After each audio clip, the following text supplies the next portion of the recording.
Welcome back to the Musa Cricket Ground for the last match of the day. This match is between the MCA Women and the Chickadees Loudoun Cubs.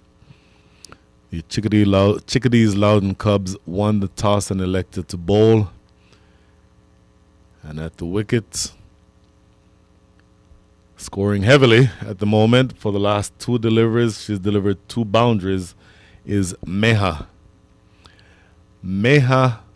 Sivakumar. And the opener at the other end is Chinmahi.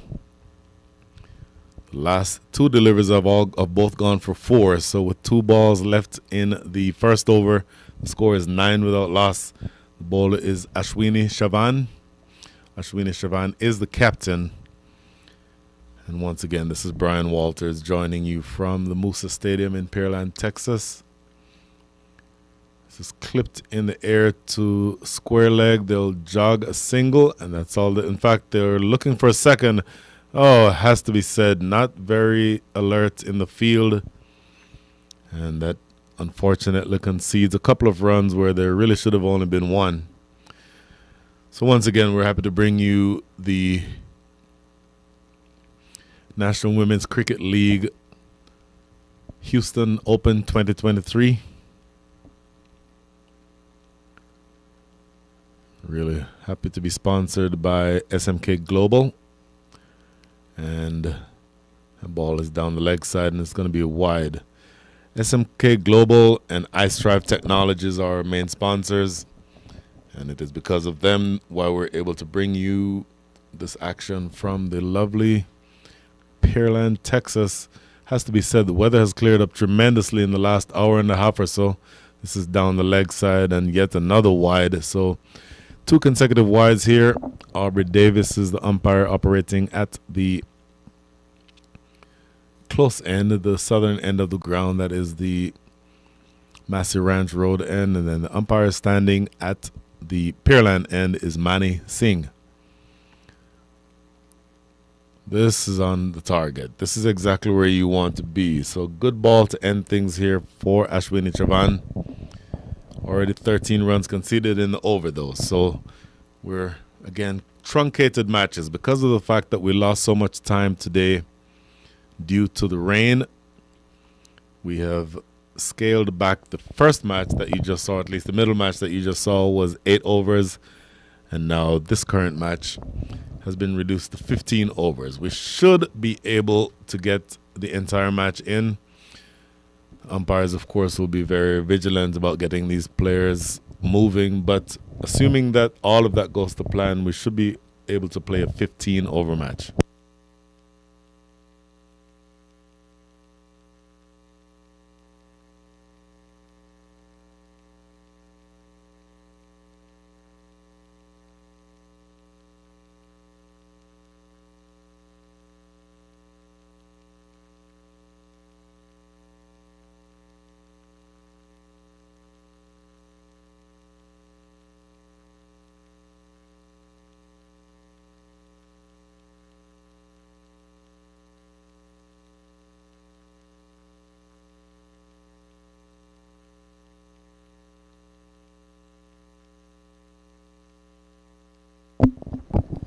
Back here at Musa Stadium, the second over about to be bowled is being bowled by Gayatri Iyer, and happy to be joined here in the commentary area by Disha, and I've already forgotten how to say your last name. Good afternoon, Disha. How are you? I'm good. How are you? Doing well. So the small matter of a last over to be bowled in a very important match, a truncated match where 8 overs you needed to chase, or the other team needed to chase 82 runs. You are given the ball with 15 runs to go. What goes through your mind when your captain gives you that type of assignment? I mean, of course, I'm very nervous because you're in your Love last your over. honesty. Everyone puts all your hopes on you, and you have to bowl. You have to bring your team home, right? Okay, so obviously you just said you're nervous. I couldn't tell because it didn't look like it from out here, but I'll take your word for it that you were nervous. But how do you put your nervousness aside and focus on what needs to be done in the game? Well, honestly, I just like block everything out. I'm just like it's just me and the batsman, and I don't think about anything else. And then just me. Say more about that. That's strong mental focus. Say more about that. Well, obviously it's very hard when everyone's like around you yelling because literally the game's in your hands and you basically control it. You know, right? So it's really hard to like put everything aside, but I just block everyone out and do my thing and don't worry about what everyone else thinks or says. So the first over, the first ball of the over. Matter of fact, this ball is forced through the offside. We'll just have the legs to get there. So the first ball of the over, if I remember correctly, was a full toss that got hit for 4. Am I right? Yes. So you're already nervous. Yeah. You're telling yourself, you know what? I'm blocking everything out. The ball is in my hands. I can do this. Disha, you got this. And then the very first ball gets blasted over mid wicket for 4. What's your approach then? Well, of course I'm mad and like everyone's just like screaming at me, like not in a bad way, but like Right. like you got this, whatever. Uh-huh. But like as you know, you have to like push through it, and I reset my mind and I just focused on the next ball and like took the 4 out of my mind and just tried to bowl wicket to wicket and like dot balls. That's it.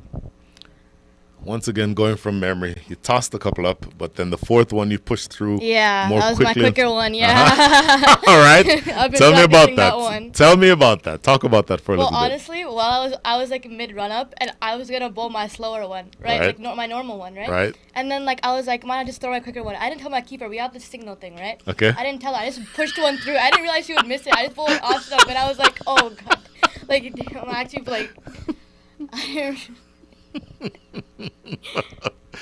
Okay, so by the way, 3 consecutive 4s have been hit in this over. So all of a sudden, Meha is going off. First of all, you've played against Meha before, have you not? Nope. You've never played against I her. think we're playing their team tomorrow. Okay, good. By the way, just backing away from the game that you just played in for a second, how many of these young ladies do you regularly play against? How many of them do you know? Like In the tournament. well, I know most of them. I know like a little bit of like the team in pink, and then I don't think I really know anyone from the team that's batting right now. But I know a lot of people from Houston. I played with a lot of them, and pretty sure that's it. And like a lot from our team too. Okay. And so you say you know a lot of the players from Houston. Where are you from? I'm from Atlanta. Atlanta. Yes. And so how often are you able to play against teams from Houston?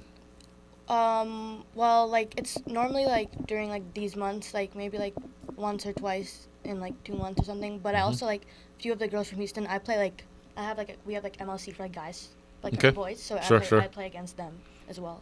Okay, fantastic.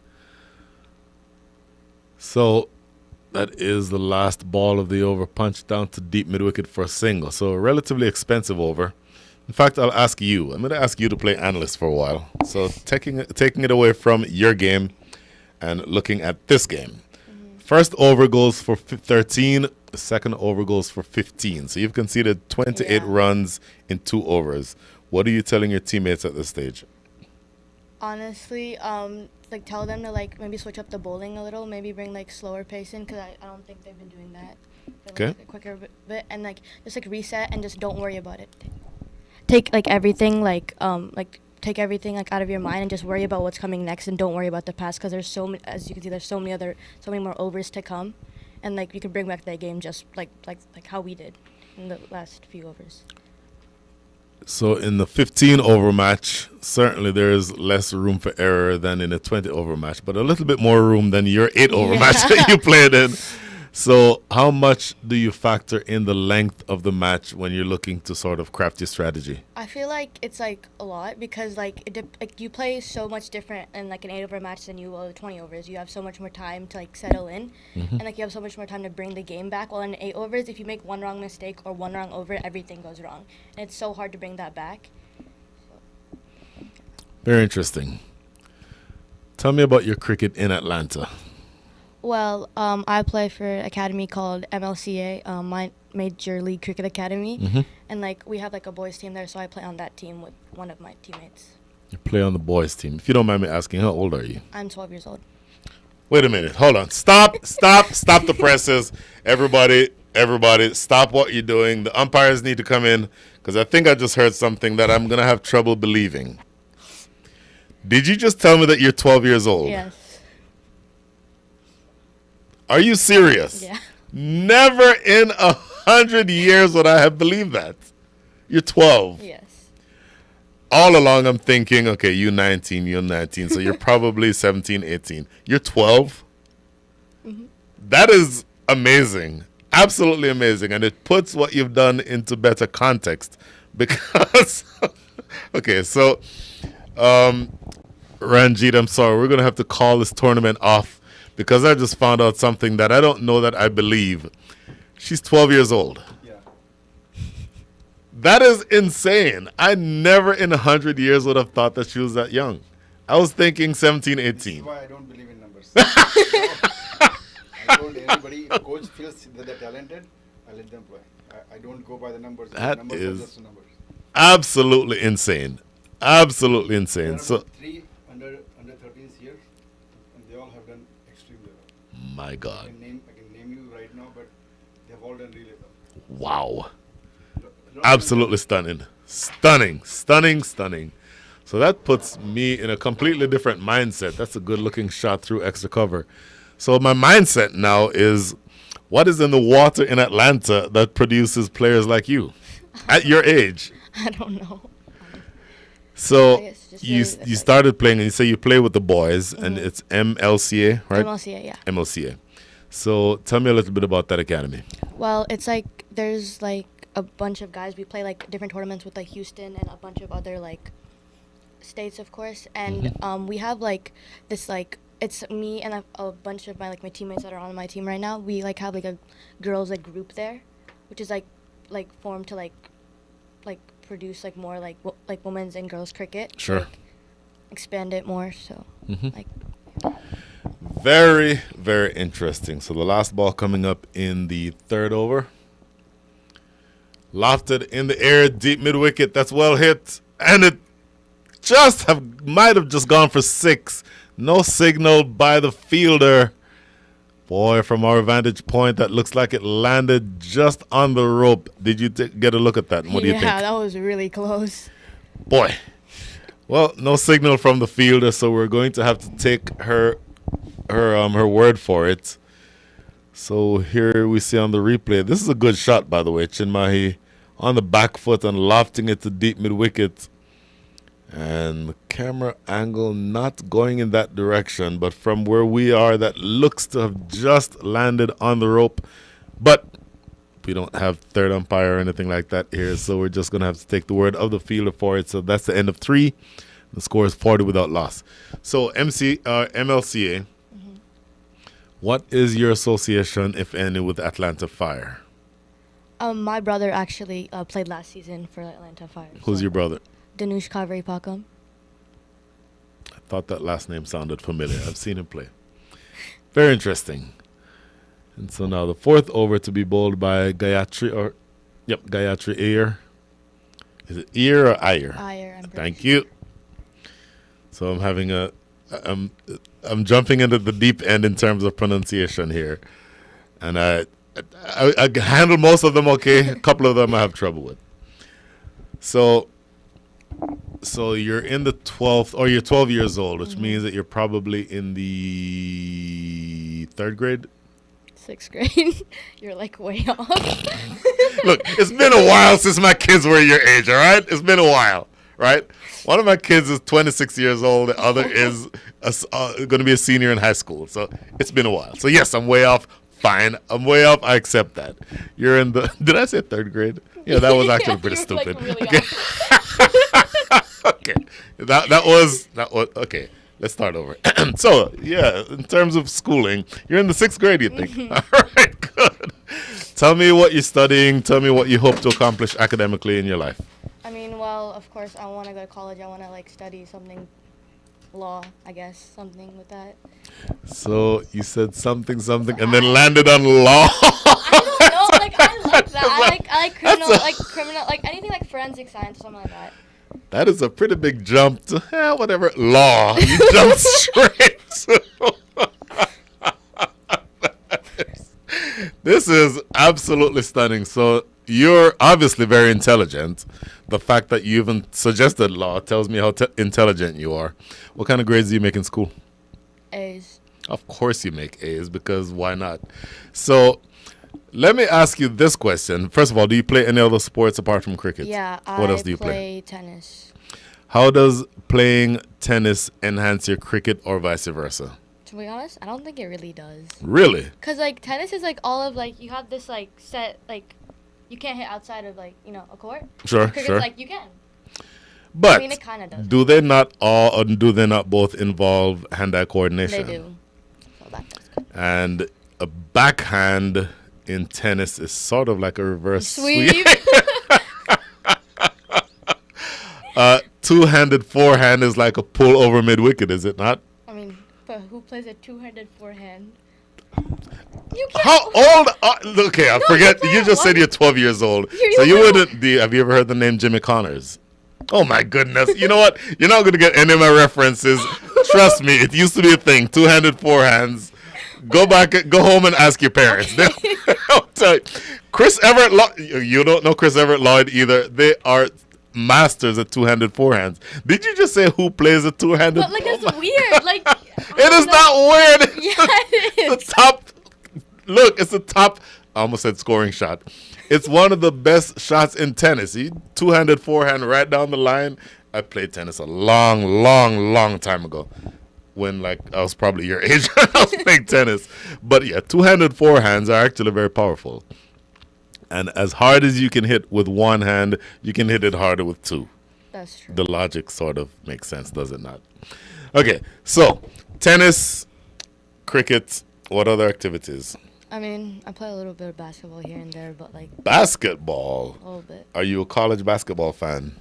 Yeah, I've been watching the March Madness. Who do you want to win the NCAA tournament?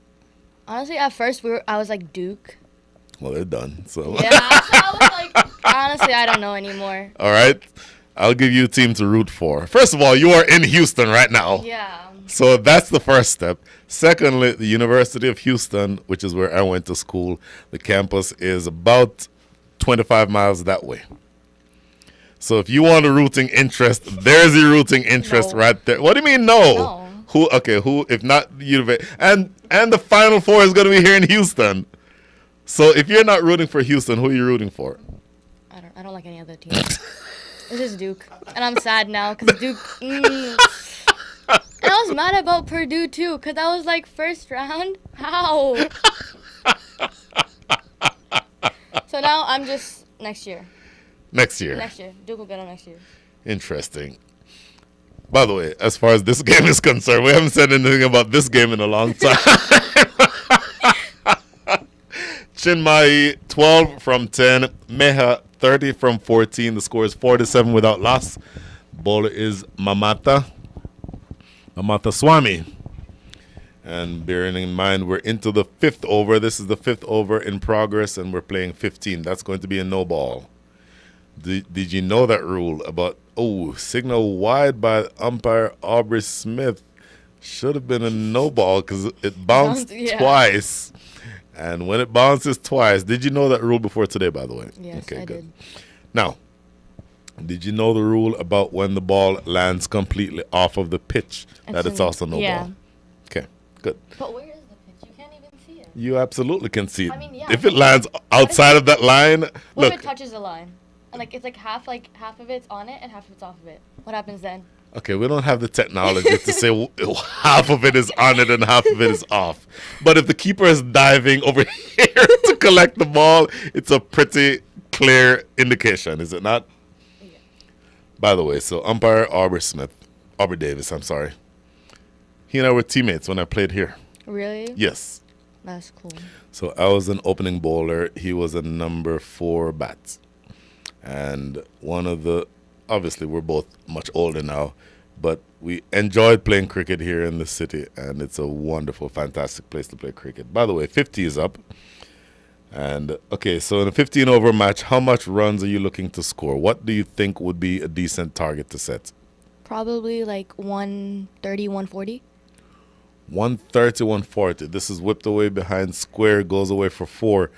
130 would be traveling. That's serious Cause like work. if you look at our first game that we played, we Mhm. reached 100 like before like I'm pretty sure before the 10 over mark. So I Mhm. feel like we could push it. I mean, depends on the team, honestly. Sure, sure. So this last delivery, full toss, drifting down the leg side, it would have missed a 7th stump. So what do you run over and tell your bowler? How do you try to get them to focus in the right areas with both line and length? I mean, obviously there's a lot of wind out there, and like if like the ball is turning or if it's swinging, I would Mhm. obviously like and at least tell them to like pitch it outside off stump. Mhm. Just kind of keep it at that length. Try to like bring it into the batsman. Okay. Keep your field right. Very interesting. Now, do you shift your fielders around, or do you simply just tell the bowler, look, I need you to bowl the ball in the right areas? What's your strategy there? I mean, I would depends on like where like who the batter is, but I would like shift the field a little bit Mhm. because like if they're like not bowling consistent line, we need to cover like those areas. So I would obviously shift the field a little bit and like tell them to just keep hitting that like off stump line or like wherever like they're swinging it. What is a good stock ball for you? In other words, a ball that if you can land it 8 times out of 10, that's the kind of ball you're going to bowl. Right, like off like right on off stump, like drive length on off stump. Okay. Over And over. it's going to be the one that you push through or the one that you toss up. Toss up. Okay. Say more about that. The toss up one or like the quicker one? Hmm? Which one? The Toss up. Well, honestly, I just like try to like make them come on the front foot because obviously, like if you're a spinner, you don't want the batter to come on their back foot. Mhm. So I try to like pitch it up a little bit and make him like drive in, have my like field like on offside and like. Who is your coach? Because you're talking like a coach. I have like a bunch, like Okay. a lot. Like Coach Rashid, he coaches this, and then we have Coach Lambert, Clayton Lambert, and like Guys Academy, and then Coach Sudhir, and also a Guys Academy. So. Coach Bunch. Clayton Lambert. Where's Coach Clayton Lambert from? Pretty sure West Indies. Well, obviously West yeah, Indies. obviously, but like I don't really know where. Clayton Lambert is from, if I remember correctly, Guyana, and played for the West Indies. Yeah. Clayton Lambert may just be a little older than me, so he would have played in the late 80s, early 90s. Test. Yes. So the end of 5, 57 without loss. Meha 31 from 16 and Chinmahi 20 from 14. Okay, so here's a random question. Is there any interest in your part in the broadcasting world? I mean, yeah. I mean, it seems kind of fun, but I just don't know how to talk. Okay, Like- you've been doing a good job faking it for the last half an hour. I mean, yeah, but like it's just sometimes I just have like a block in my mind. I just don't know what to say. I repeat, you've been doing a good job faking it for the last half an hour. Do you know that there are grown adults who would never sit in that chair right there? Yeah.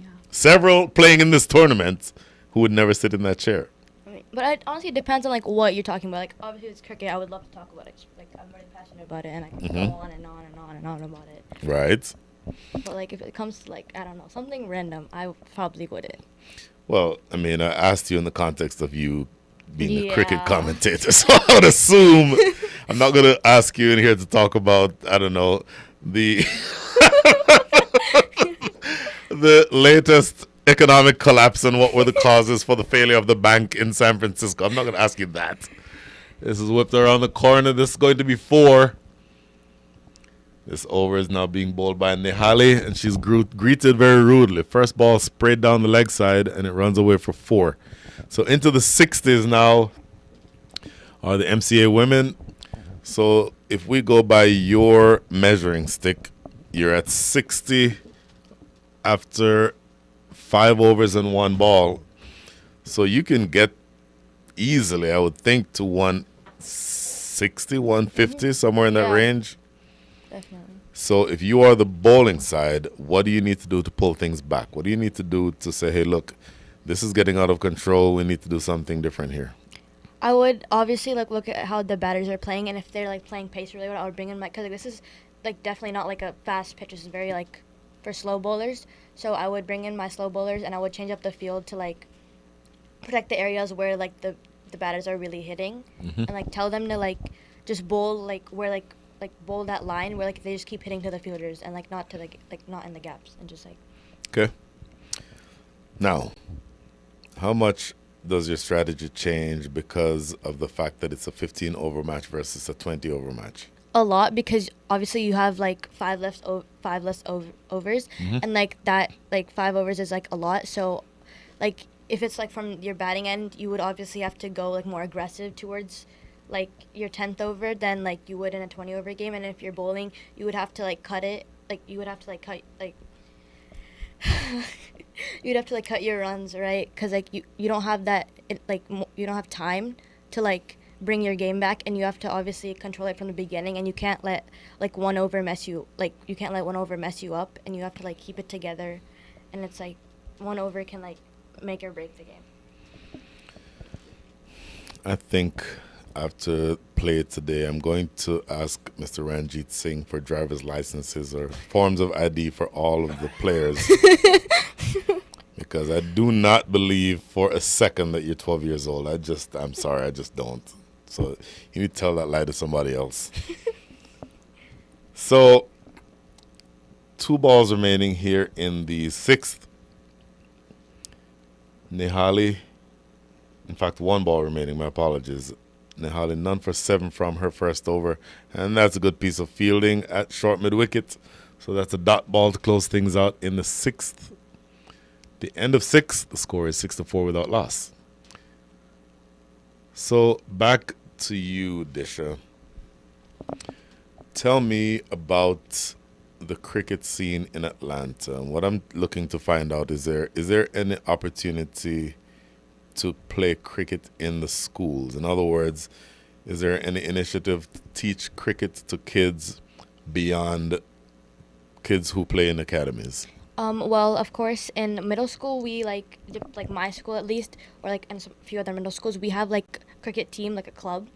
So like, honestly, I can't really join because I'm a 6th grader, but like I don't really know what goes on in there. But I thought you're a 3rd grader. I'm a 6th grader. Joking. But like we have like this high school league in like Okay. in our like county where like all like high schools, they have like people that come. You don't even have to play like be in high school. You can just like come and you just play like, it's not like hardball, but it's like a plastic ball. It's kind of like that. So they have that you can like play for like school and stuff. It's interesting. So this is Mamata. Her first over went for 11 runs. And this one, she starts with a wide down the leg side. So more than anything else, I think you're going to want, if you are the Loudoun Cubs, to pull things back. You're right now conceding 10.6 runs and over.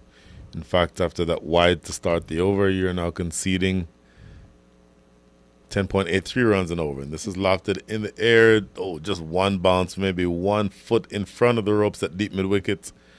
But runs are starting to flow in a way that you don't think that the Chickadees would be comfortable with. So tell me about your approach if you are either Chinmahi or Meha. Chinmahi is on 30 from 18. She just hit that 4. Meha 32 from 19. Do you tell yourself, you know what, I'm in, I'm going for my shots? Or do you tell yourself, I want to bat all the way through the innings? I would say bat all the way through the innings, because honestly, if one person collapses, the entire one's going to collapse. So it's rather like to like get a feel of the ball and not hit every ball and just stay there and like play for your team rather than playing for yourself. Interesting, and that begs a follow-up question. I was watching a game the other day, and there was a batter, I forget who it was now. It was a limited over match, and he was into the 90s, but let's just say it was a 20 over match. It was into the 90s, and it was like the 18th over, but he just started taking singles, right? And took singles until he got to his 100, but in taking singles, he ate up a lot of balls that usually at that stage of the innings you'd be going for your shots.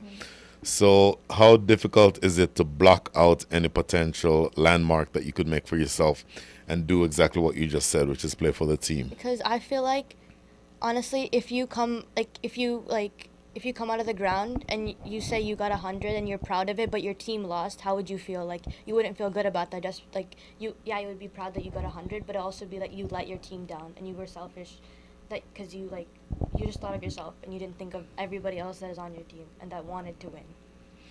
So I certainly agree with that, and I saw some criticism of that player who I'm talking about now, and I really don't remember who it was, but I absolutely think that that's selfish.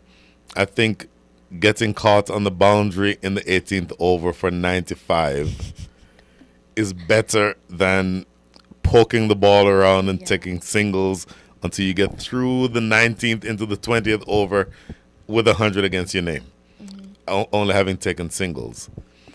So, it's a good stop. Good pickup. Throw to the non-strikers end. Had that been a direct hit, there could have been trouble there. But I think we're on the same page in terms of playing for yourself versus playing for the team.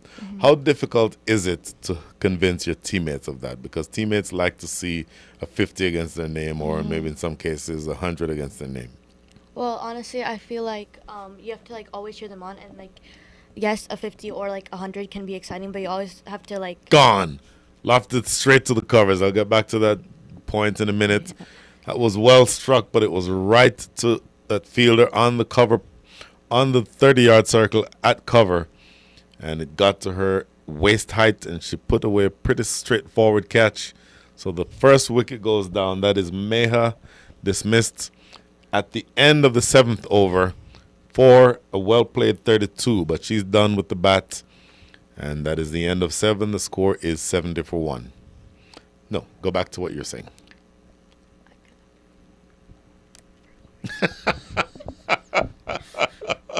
Okay, I'll ask you a different question. The different question would be, in fact, it looks like they're taking a quick break. In fact, let's take a quick break. So let's have them have their water break, and at the end of the water break, we'll come back and talk some more.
Back here at Musa Stadium, Brian Walters joined in the commentary box by Disha Kaveripakam. Yeah. Disha, I nailed that last name that time, didn't I? I mean, yeah, I guess. I'll give you a 9 out of 10. It's better than most people. They can't really, Well, it's, for me, when I'm commentating, it's sort of the bare minimum. You have to say people's names properly. Some of them are very hard. Yeah. But even when they're hard, I think people appreciate you trying to pronounce their names properly than just sort of skipping over it. So, you're obviously a cricketing family. Your father is he one of the coaches? No, He's he's the dad. He's the dad, He's the dad. which is more important than being the coach. But Your brother plays for the Atlanta Fire. This is lofted down the ground to deep mid wicket for a single. Tell me about your brother's cricket, and then tell me whether or not you're going to follow in his footsteps. I mean, well, ever since we moved here, since I was like 5, I've always like went to like wherever he went. Like I used to come here a lot to watch his games. I actually came here 2 years ago to watch one of his like MLC games here. Hang on a second. You said here 3 times. You mean here, Houston? Yes. So you do live in Houston now? No, but I come here like a lot. Like it's like not normal. Like I come here a lot. I'm coming here again in April to play like the other like tournament. Sure. Okay. Yeah. Good. Okay, keep going. But like yeah, I only started cricket because of him. I've always watched him and like him play, and that's like he's like one of the reasons I only I started playing, and he's like one of like I don't know. I can't speak. He's your inspiration? Yes, thank Ah, you. wonderful.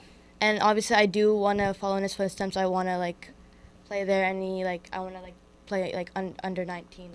Well, he tried out, so like I want to do that as well. Fantastic. Absolutely fantastic. This is Nihali bowling her second over, none for 8 from 1.3 so far. Oh, she knocked her over. That is a good delivery. On, middle, and off. And Shrutika playing across the line. Unfortunately for her, she is dismissed. Dismissed without troubling the scorers. So the second wicket goes down. Age-old rule in cricket. 1 brings 2 at the end of the second. In fact, there's 2 balls remaining here in the 8th.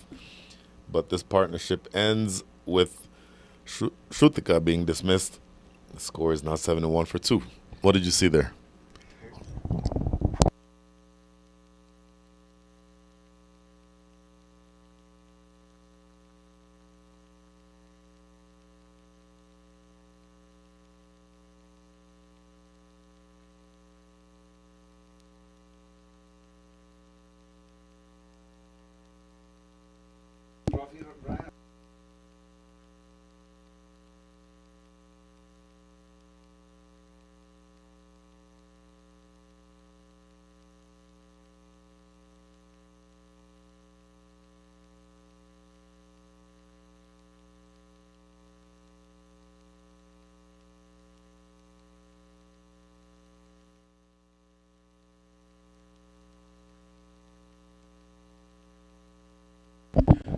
So we've been reliably informed that this young lady, who has been so comfortable commentating that she appears to be a 30-year veteran behind the mic, actually has her family waiting on her so they can go eat pizza or something. So Indian food. There's Indian pizza. So the last question I'll ask you is your team going to win the tournament this weekend? 100%. Yes. Whoa! No doubt. I didn't even have the question didn't even come out of my mouth yet. You know what? Your confidence is infectious. You are a wonderful, wonderful cricketer. Congratulations. Thank you. You're very welcome. So, ladies and gentlemen, we've been joined here by Disha. Tell me. Kaveri Pakam. Kaveri Pakam. I had it right there and then I forgot it. Disha, congratulations. Thank and I'll you see you so tomorrow. much. Thank you. So, back to the game that we're watching. That is the end of the 8th over. And the end of 8, the score is 7-3 for 2.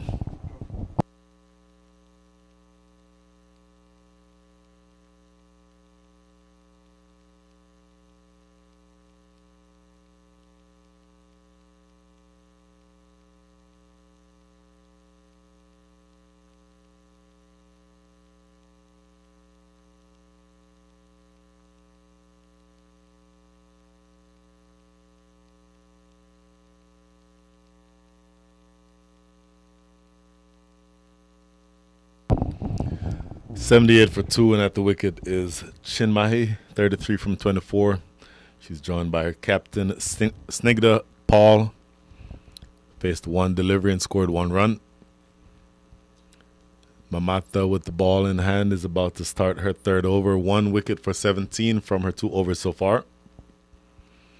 And once again, we're playing a 15-over match, so we're more than halfway through the innings. Just past the halfway point, in fact. Another 7 overs, another 42 balls remaining in the innings.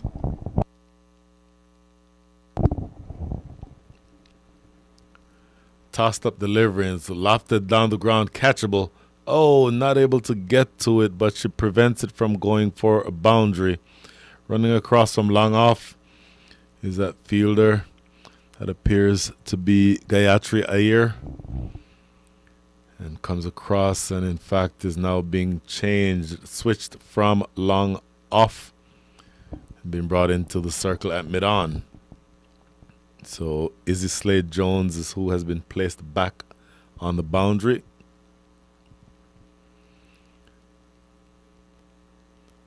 Next delivery, tossed up again, lofted in the air this time, and it's going to go for 4. No one there in the deep. In fact, when they moved Gayatri from long off, they brought her inside the boundary at mid-on, but that went over her head, and in fact over her head and to the right of her. So running away for 4. So a relatively aggressive start to the over here. First a double and then a 4.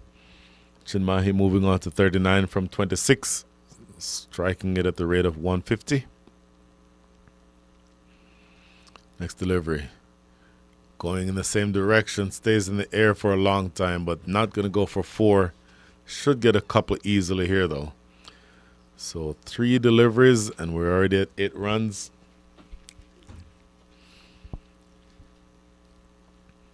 And just a second, checking on one of the fielders who appears to have hurt herself. And that gives us some time to be introduced to yet another person who is in the commentary booth. Good afternoon, ma'am. Please introduce yourself. Hi, Brian. I'm Rachna, and I'm Snigdha Paul's mom. That is interesting. I have several questions. Oh, really? I hope I answer them properly.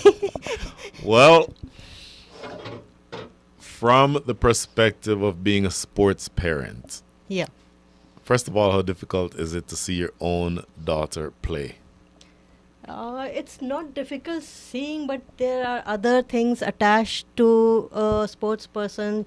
You have to facilitate a lot of things because she is not having time. So you have to see many other things. Okay. But yeah, definitely sometimes when she is batting especially, not bowling, I am a little bit nervous. I will tell you, and Ranjit knows this because my son played on his team in 2015. What? Oh, Yes. I never knew about it. Yes. And he is now exclusively a soccer player, doesn't play cricket anymore. Okay. I find it relatively easy to watch him playing soccer.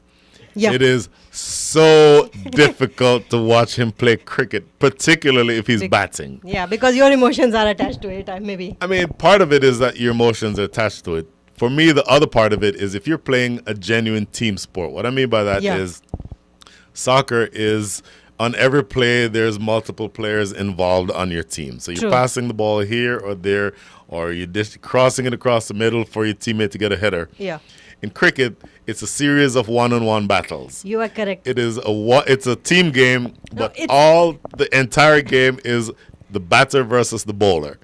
And that makes it so much more difficult to watch for me. I term it as a mixture of team and individual game. Yes, because you are playing with the team, but when you are batting, you are alone. You 100%. You are handling an individual game at that time. So when my son, I'm not trying to turn this into a conversation about my son, but when he played, he was an all-rounder. So it became easier to follow him because, okay, if he goes out there and gets one ball clean bowled, he has the opportunity to come back later and bowl himself. So that made it a little bit easier for me, but I still found it to be very, very hard. So about Snigdha, tell me about how her career has progressed in the last couple of years. I think it has progressed very well, and she has put in a lot of effort from her side and from our side too. Whatever the normal, sports person's parents have to go through, we have also gone through. There have been some ups and downs when you expect something and something else happens. It's good. It has been a great journey, I would say. So, Rachna has been over in India for 1 month. Recently, she was net bowler for Delhi Capitals. Snigdha was Just there, came and back. I was there with her. Did you say a netballer? Yeah. Delhi capital. She went for a month. I think we should talk about that a little bit. Okay. I just heard, and Ranjit is kind of off the mic, so it's kind of hard to hear. But let me repeat what I just heard. Snigdha was in Delhi for a month playing netball for the Delhi Capitals. Yeah. Yes. Almost 25 days. First of all, where do you even find anywhere in the United States to practice netball? Secondly, how long has she been playing netball? No, No.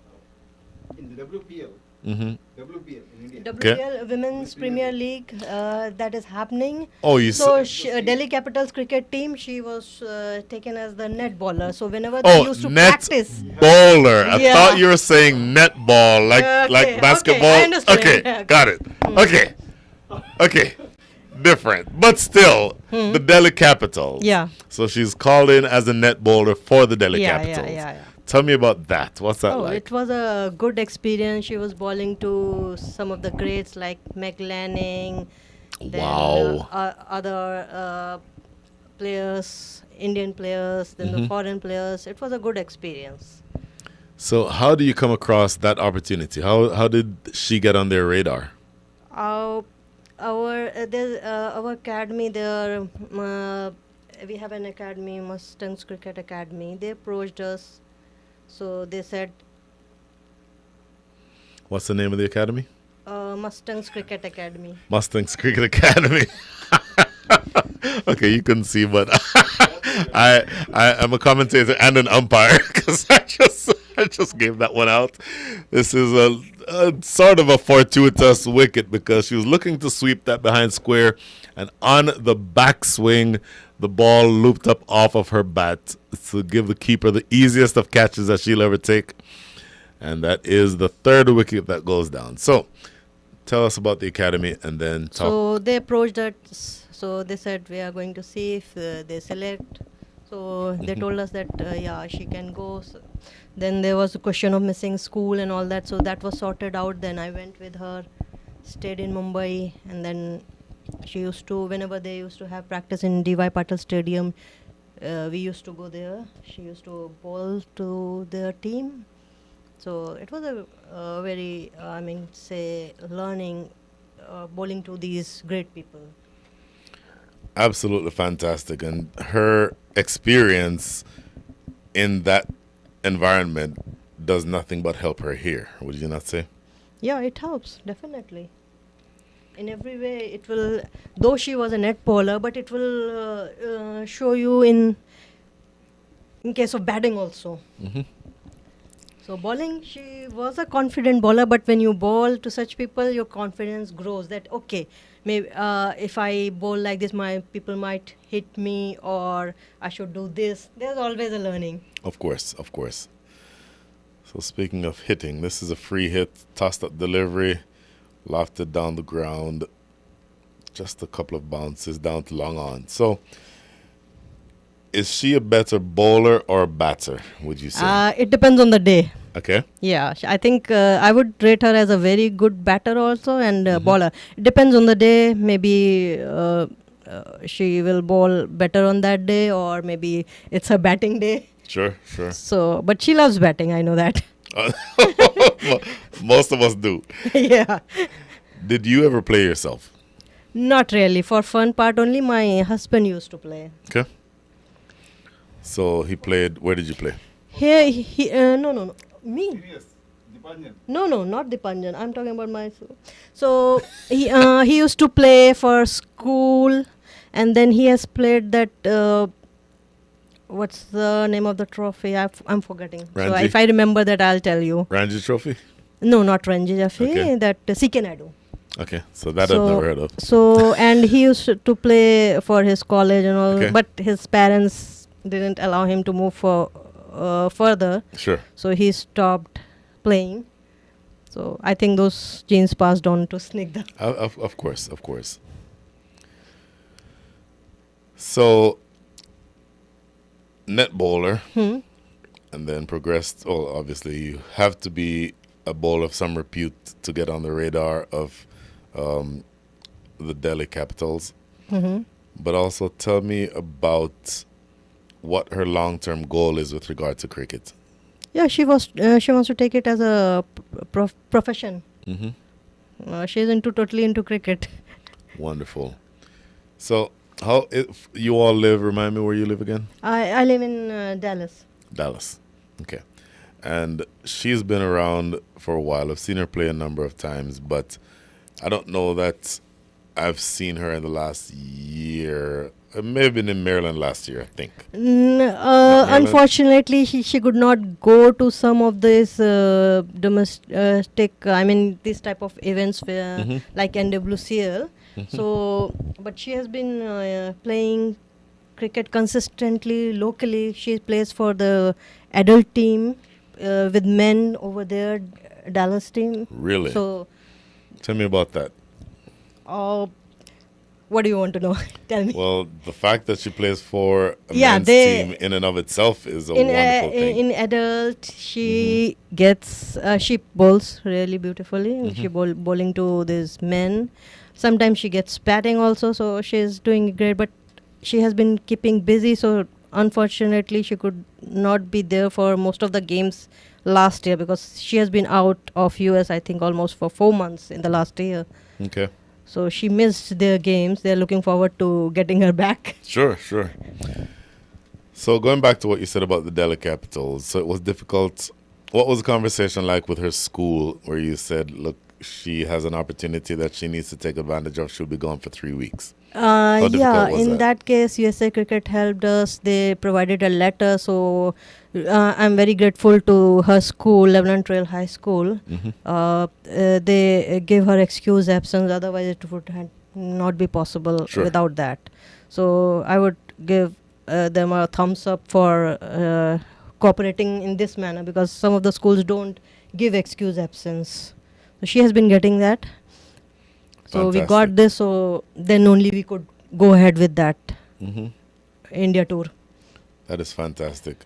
And in terms of her schoolwork, how difficult was it to get caught up with when she came back? Oh, it has been terrible, Brian. Oh, I would imagine. This year, it has been terrible. Yeah. So we've just said, she said, I'm going to try just to pass all these things. Sure. Otherwise, she is a very good student. She used to do very well till 10th standard and 11. She missed so much of school that she is behind. Well, she can be a good student, but if she misses 3 weeks of school, it's very difficult to get caught up again. So the fact that she's even able to talk about passing all of them is a testament to how good a student she is. So where do you want to see her end up? You've said what she wants, but what do you want for her? I'm waiting for the day when she will be world #1 cricketer.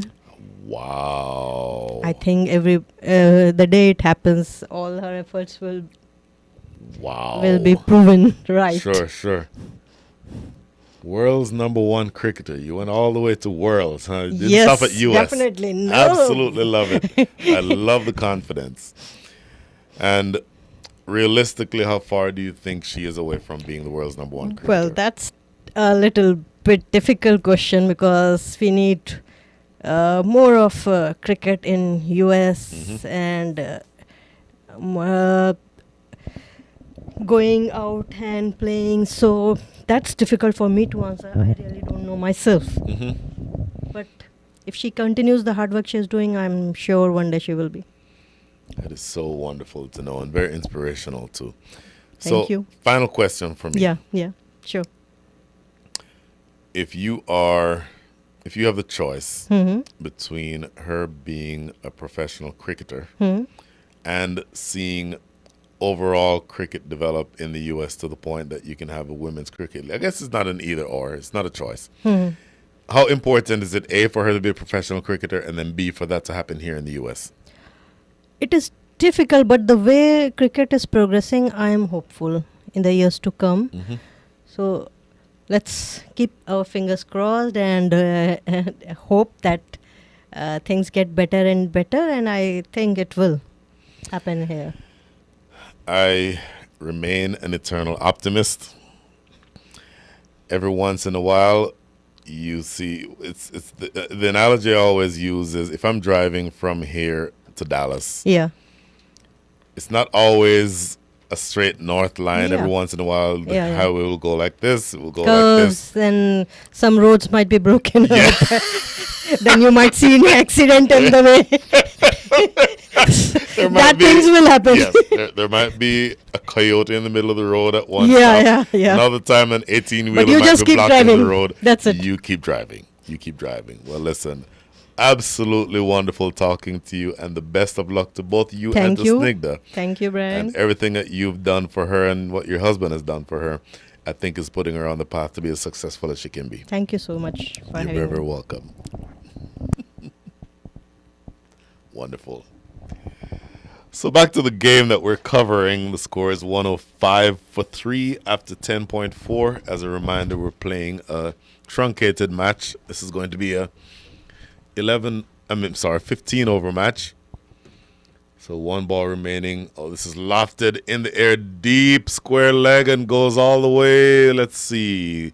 Get the signal from umpire Aubrey Davis. Thinks it's 6, and he does signal 6. So that's a big hit by Anushka to end the innings, or to end the over. So at the end of the over, the score is 113-3.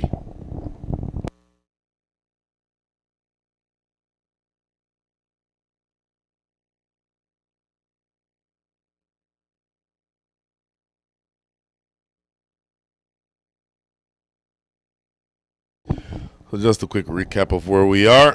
113-3 after 11. So 4 overs to go. Chinmahi, 44 from 31, and Meha, 32 from 20, set the tone up top. Shrutika went without troubling the scores, but since then, Snigdha is on 12 from 8 with 1-4 and 1-6. And in fact, that was Snigdha who just hit that 6. My apologies. And Anushka, 6 from 5 with a boundary. So the bowlers have been relatively expensive. Ashwini, 2 overs for 25. Gayatri, 2 overs for 21. Mamatha Swami, 3 overs, 1 for 28. Nihali, 3 overs, 1 for 26. And Brinda Raghavan, 1 over for 10, and she took a wicket. And this is going to be Gayatri again. Iyer. This is driven down the ground. It's going to be a single, and that brings Snigdha back on strike. Snigdha 12 from 8. And partner Anushka 6 from 5. So 114-3 is the score. Just another 23 balls remaining here in this innings. And Gayatri now bowling around the wicket to the left-handed Snigdha Paul. 12 from 8. Powers it straight down the ground. That may run away for 4. It does. That's a good-looking shot. Going onto the back foot and absolutely blasting that through the V. The fielder running around from long on was not able to get across in time. And that is a boundary. The second boundary struck by Snigdha Paul. She's now up to 16 from 9 with 2 fours and the 6 that you saw to close out the last over. So scorecard ticking along now up to 18. Make that 118.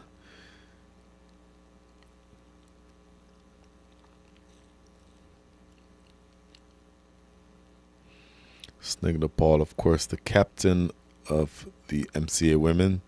And this is stroked down the ground again. Another in that same direction. That's well fielded by the fielder coming across from long off rather, and just results in a single. So Snigdha Paul, 23 matches across the National Women's Cricket. In fact, 23 matches total across the National Women's Cricket League. She's played 11 matches, 11 innings, scored 170 runs off 216 balls. Decent strike rate, 78.7.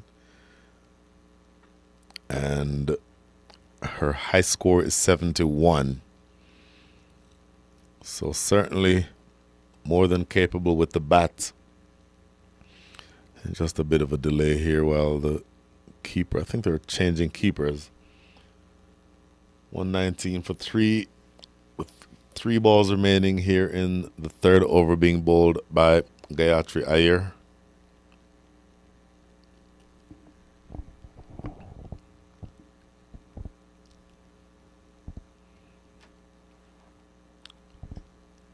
Next delivery down the leg side, and it's going to be adjudged wide, rightly so. So with an eye towards the weather, and weather I don't mean from the standpoint of rain. I think rain is done for the day. But certainly we're at the stage where we start thinking about how long we're going to have light. It's right now, this is played through the offside for a single. It is right now going on to 6 o'clock. So this time of the year, it gets dark around 7:15. So I would think that the umpires would want to make sure that they get through these overs as quickly as possible, because wouldn't want to have to abandon the match because of light.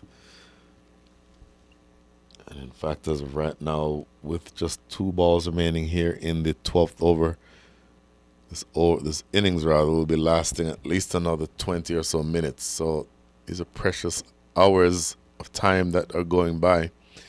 And that ball is swept away behind square for another boundary. So runs now coming on thick and fast. Scoring up to 126 for 3.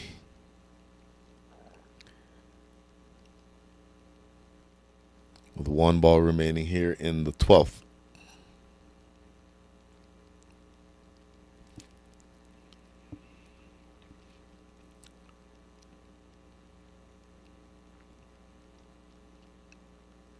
Here's the last delivery. Short. And it's played into the covers, toward extra cover. They run through for a single. That's all they'll get. That's all they need, because they've already had a very productive over. 14 runs coming from that over. And at the end of 12, the score is 127 for 3.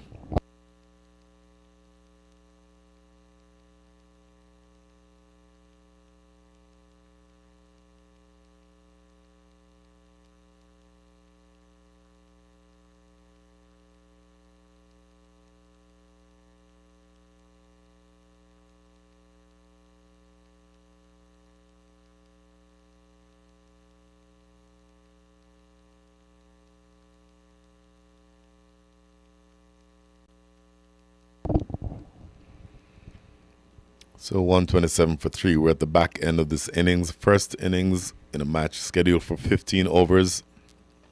15 overs aside, and reduced by 5 overs because of the amount of rain that we've had today.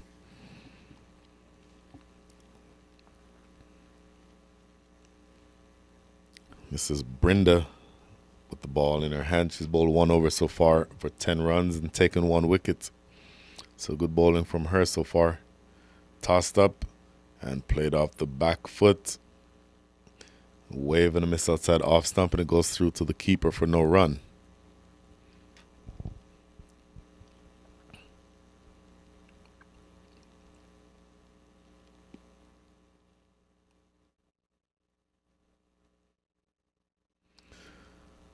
Next delivery again, tossed up, using her feet and driving it to extra cover. Underhand throw. Boy, had that hit, she would have been out probably by 3 yards. But luckily for her, Anushka, she was able to get back in without much fuss. So Anushka Bilanuka, 67 matches, 701 runs and 14 wickets. In the National Women's Cricket League, she's played 6 matches, tossed up and driven right back past the bowler by Snigdha Paul. It's going to be at least 2. And they come back pretty comfortably for that second run.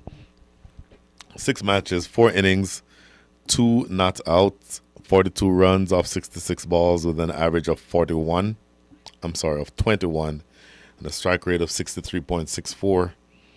High score of 14. So maybe you don't expect a whole lot with the bat, but what you do is expect her to be able to stay there with Snigdha Paul. And if Snigdha Paul keeps doing that, pouncing on deliveries, going down the leg side and putting them away for 4, then that really is all that Anushka will need to do. So Snigdha now moving on to 19 from 11, make that 23 from 12.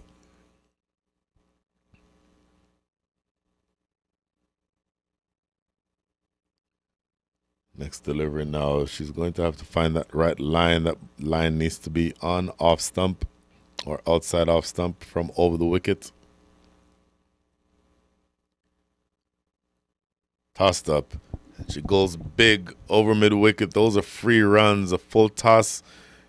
In fact, it does not go all the way for 4. Thought for a second that it might, but it held up in the tall grass. Well, not necessarily the tall grass, but at least the wet grass. And so what ordinarily would have skidded across the ground for 4 only ends up being a double, but still a good productive over so far. 9 runs coming from it already. 2 balls still to come. Using her feet. Can't get this one past short mid-wicket though. That's a good piece of fielding. Not fielded cleanly, but did enough to keep it from going by. And in fact, that was the last ball. So good close out to the over. Good fielding towards the back end of that over. 9 runs coming from it. At the end of 13, the score is 136 for 3.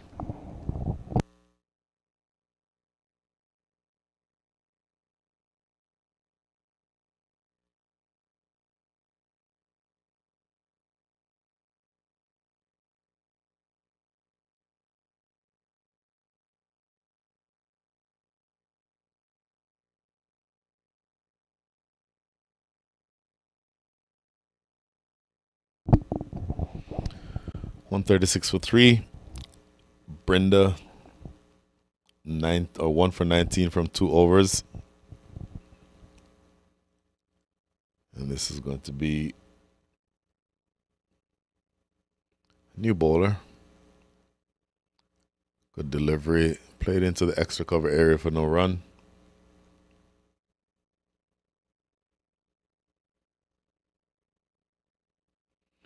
This is Ashwini Chavan, the captain, coming back into the attack. Her first 2 overs cost 25 runs.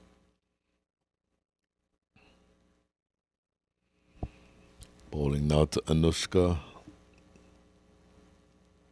Going off the back foot this time, trying to force it behind point.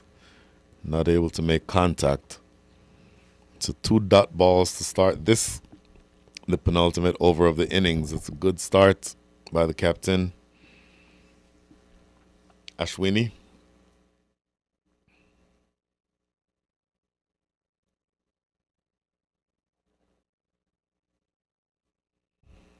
It's taking a little bit of time to get going here. As I said, it's going to be a bit of a concern with the light later on. Good delivery, struck on the pad. And immediately umpire Manish Singh shaking his head no. But that is a good piece of bowling. Very full in the block hole. Really playing across that one was Anushka. Luckily for her, it was adjudged to have not been out, not heading towards the stumps. Next delivery. And she whips it around the corner for 4. That is a good looking shot. A little too straight that time from the captain. Ashwini Chavan getting that one going down the leg side. That right arm angle over the wicket. Has it angling down towards the leg side. Whereas had it been a delivery outside the line of off stump, that would have been a better choice. And just easily helping that foot to helping herself from that ball to 4 runs was Anushka. Anushka now up to 19 from 15. Snigdha 25 from 14. Very aggressive. Next delivery. Short and forcing it off the back foot over cover. Should be just 1. And that's Izzy Slade-Jones out there patrolling the boundary and getting that ball back in. That's good work from her to make sure that the damage is limited. And now just 1 ball remaining in the 14th. 7 balls remaining in the innings. Once again, we're playing a T15 match. The number of overs reduced to accommodate for the reduced time that we have to play this match, given the rain earlier and given the fact that it's going to be dark right around 7:15 is when I'd say it would be difficult to play. Switches to go around the wicket, and that's whipped away. Going to be close to the boundary. Is the Slade-Jones coming across? And that's just a couple more. So good batting, taking advantage of the loose deliveries when she gets them.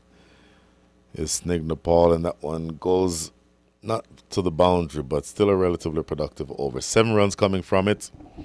But in the context of things, though, the penultimate over of the innings going for 7 when the overall run rate is 10.21. It's actually not bad bowling by the captain, Ashwini Chavan. So 1 ball remaining, 1 over remaining rather. Snigdha Paul is on 27 from 15. Anushka Bilanuka is on 20 from 16, and it will be Anushka who is on strike. This is going to be Brinda who comes in to bowl this last over of the innings. 143 runs are on the board. If you heard our junior commentator earlier, Disha, I think that's exactly the number she said, 141.50. This is tossed up and stroked to extra cover. They run for a quick single. I think that was just designed to get Snigdha Paul back on strike. So regardless of what happened there, I think they were going to be running.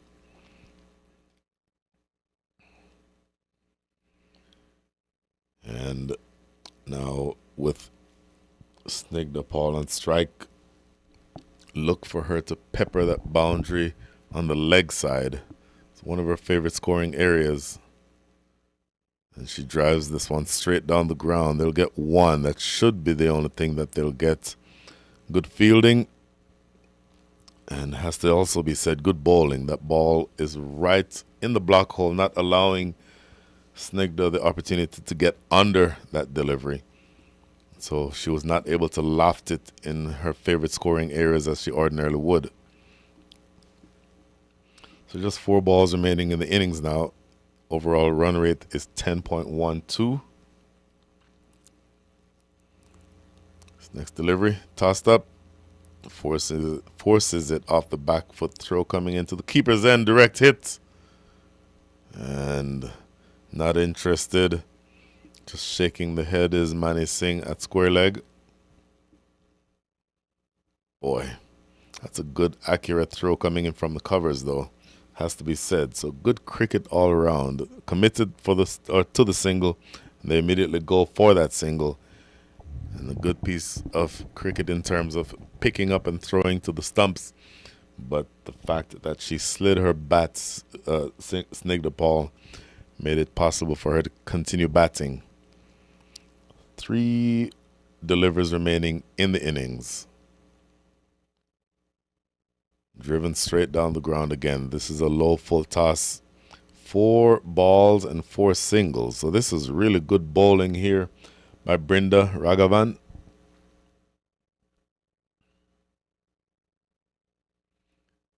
So just last 2 balls coming up.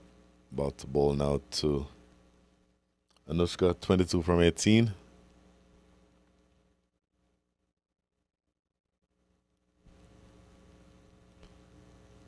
In the air, oh, it was dropped. It was struck hard, but catchable. Fielder short cover. You see her receiving commiserations from her teammates. That ball was struck pretty hard.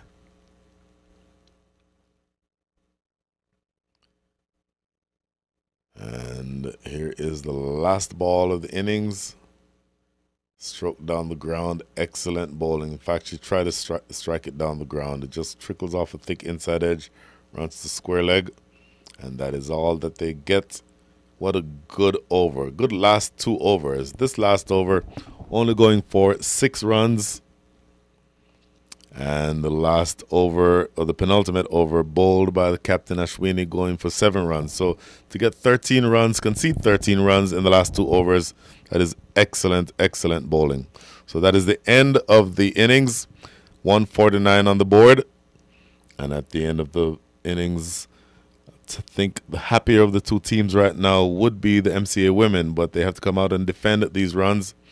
So we'll get exactly what is going on here at a minute as we come back in and look at the quick scorecard.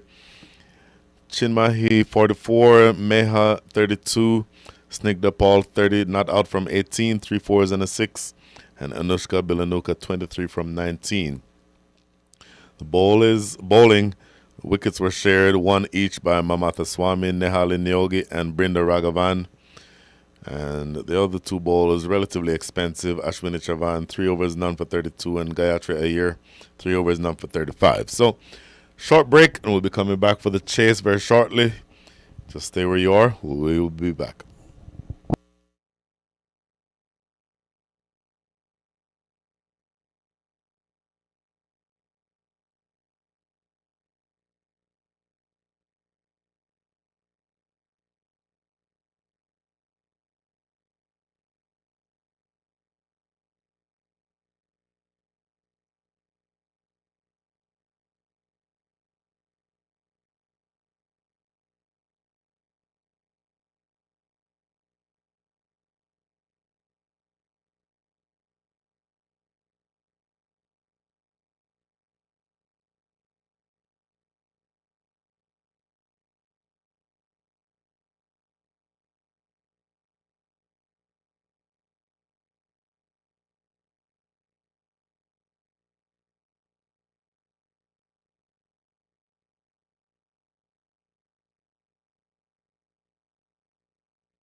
Welcome back to the Musa Cricket Stadium for the final innings of the day. The small matter of 150 runs needs to be chased by the Chickadees Loudoun Cubs.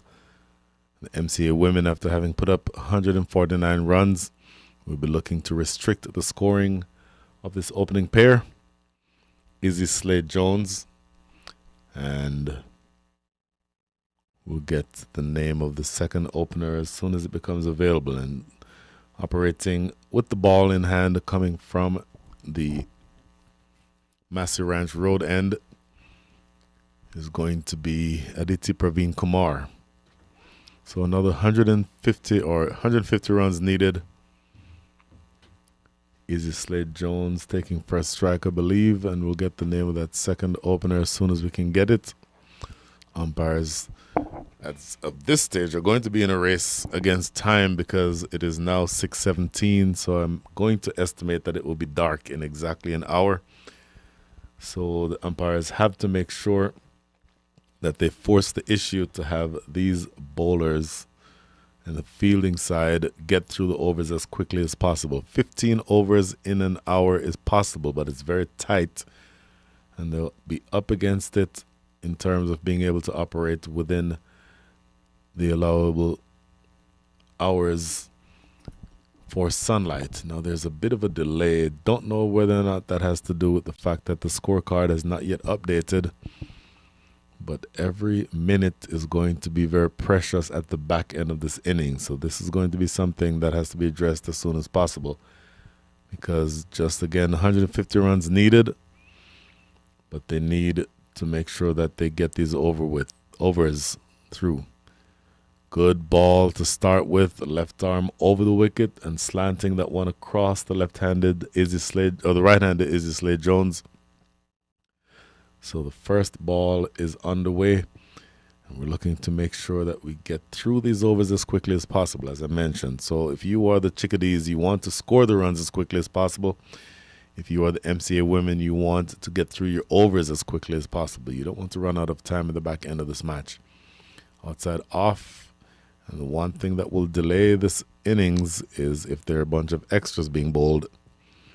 So first wide of the innings so far.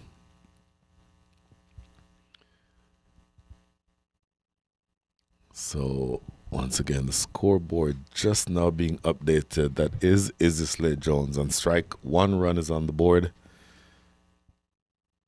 Still awaiting confirmation on the non-striker. Big drive and a miss outside off. And dot ball.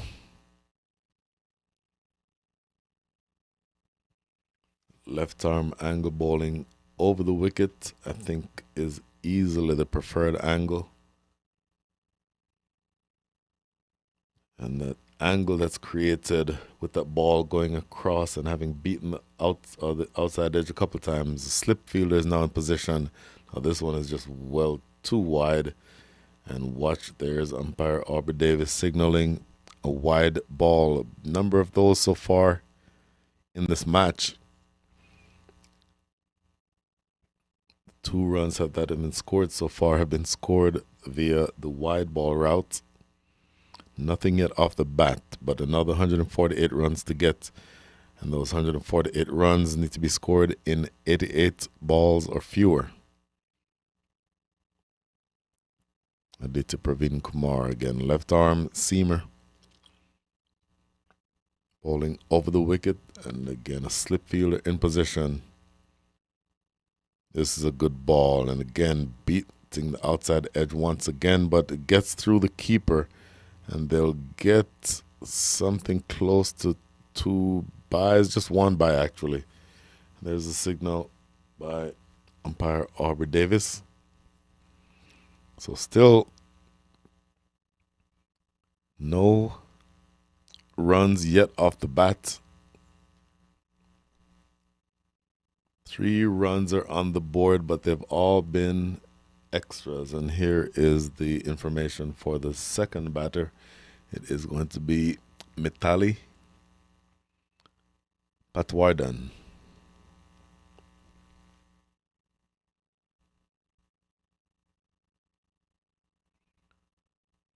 Good delivery, and it's stroked through the covers, square of the wicket. That's a good-looking shot, and that's 4 runs. Absolutely brilliant shot. Just opening the face and guiding it through that point area, and it races away for 4. Good, proper-looking cricket shot. So the first runs off the bat race through point for the first boundary of the innings.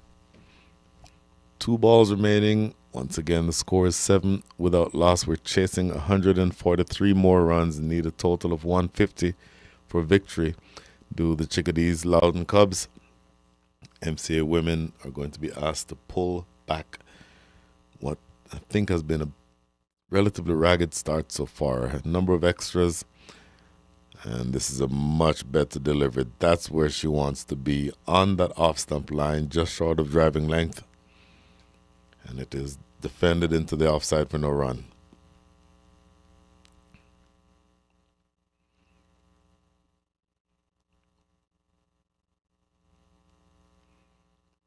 So just 1 ball remaining here in the over. Good line again, but the length is a little too full, and it's driven through the offside, racing away across the boundary ropes for 4. So that's the second 4 in the over.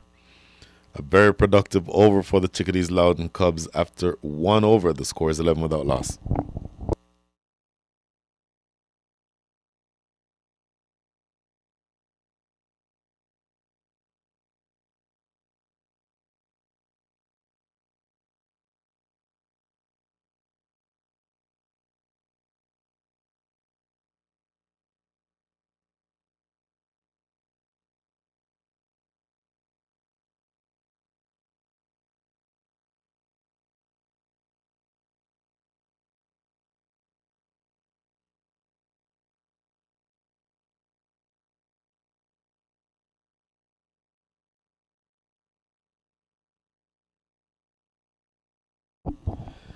So 11 without loss, 1 over up, another 14 maximum to go, and another 139 runs needed for victory. Required rate is around, in fact, is exactly 9.93, so just under 10 runs and over needed. And the bowler coming from the Pearland end is going to be Srinidhi Sagiraju. Full, just going past the outside edge. Izzy Slade Jones looking to drive and not making contact.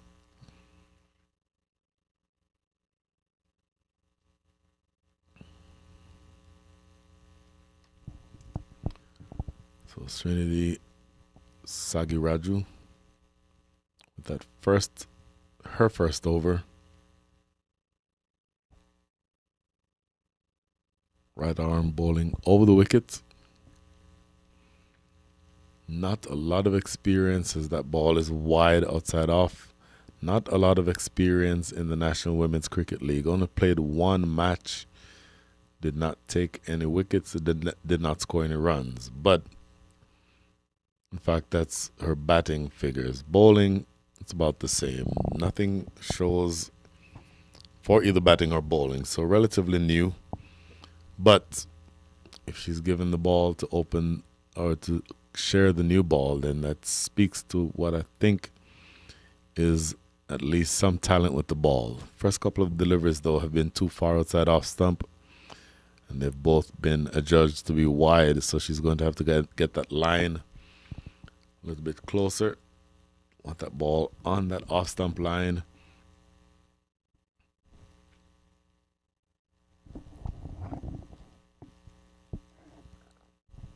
And now just a little bit of adjustment being made in the field and a quick chat between the 2 batters. Izzy Slade Jones, no runs yet from 4 deliveries faced.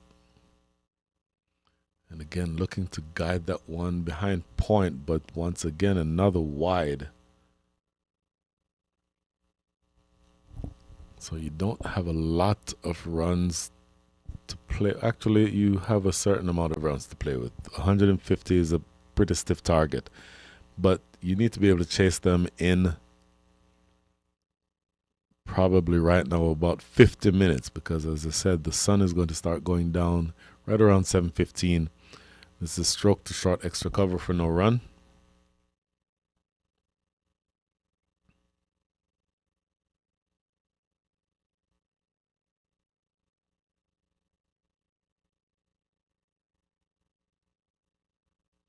So I have a dot ball here. Now this next delivery. Looks to whip that away. It's going to be going down the leg side. Half-hearted appeal for LBW, but I think that was always going to be missing leg. You see on your screen just a panoramic view of the entire facility. As we say here, get a good look at the replay. Yeah, that angle is taking it down the leg side.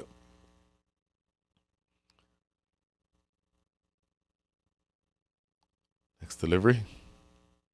Very full and down the leg side. So once again, just having trouble finding that right line is Srinidhi Sagiraju. And I hate to keep belaboring the point, but each one of these extras becomes an element that extends this game far beyond where it should be, and that means that you're pushing up against dusk when it does come. And this is driven off the outside edge, and they run through for a single, not the contact that Izzy Slade Jones was looking for. I think she was looking to push that through the covers. Comes off the thick outside edge and runs the backward point, but she'll take those runs any way she can get them, and that gets her off the mark. Mitali Patwardhan is on 8 from 3. And Izzy Slade Jones again just off the mark with that single. Next delivery down the leg side once again. Stop me if you've heard this before. So these are very expensive overs. 16 runs, make that 17 runs are on the board. And up those 17 runs, some 8 are extras. So obviously some cleanup work needed to do here from the bowling side.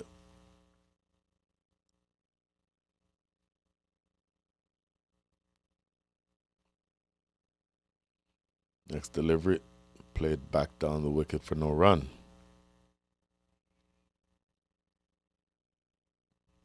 So just one ball remaining now into the second over. Once again, this is the third of 3 matches that are brought to you today. The first went for 20 overs. The second was truncated to an 8-over affair.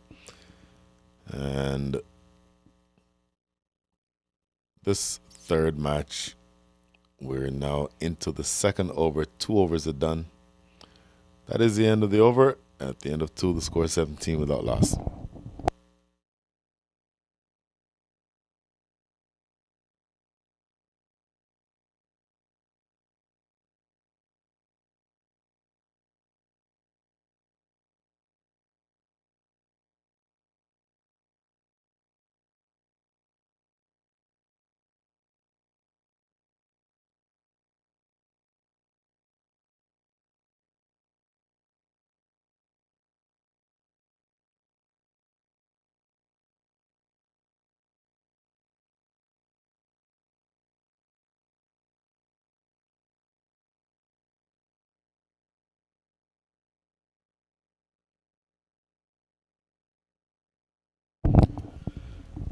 "17 without loss after 2. As a reminder, this is the National Women's Cricket League Houston Women's T20 Championship presented by SMK Global and iStrive Technologies. SMK Global with Avni and Abhijit Patel, and iStrive Technologies with Padma and Sudhakar Kanumuri. So thank you to both iStrive and SMK Global, and Mr. and Mrs. Patel and Mr. and Mrs. Akumuri. Make that Kanumuri, my apologies. Well, thank you for your support of women's cricket. Thank you for your support of cricket in general. And then this is the second over to be bowled now. Third overall in the innings to be bowled by Aditi Praveen Kumar. This is stroked into the offside. They'll get a single. That should be all they'll get as the throw comes back into the non-striker's end.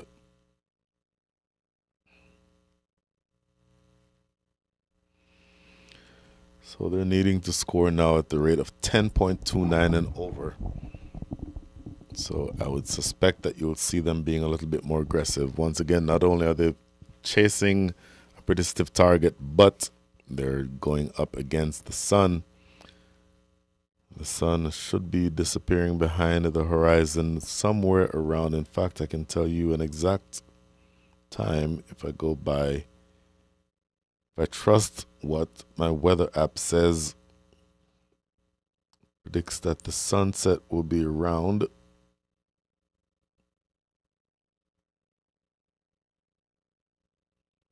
7:35. So if the sun sets at 7:35, generally means it starts getting dark around 7:15, 7:20, with the sun going down at 7:35. So that, for me, gives us about another 45 minutes in which to get this match finished. Squirted away through the offside. In fact, it's fumbled at backward point and they get a single.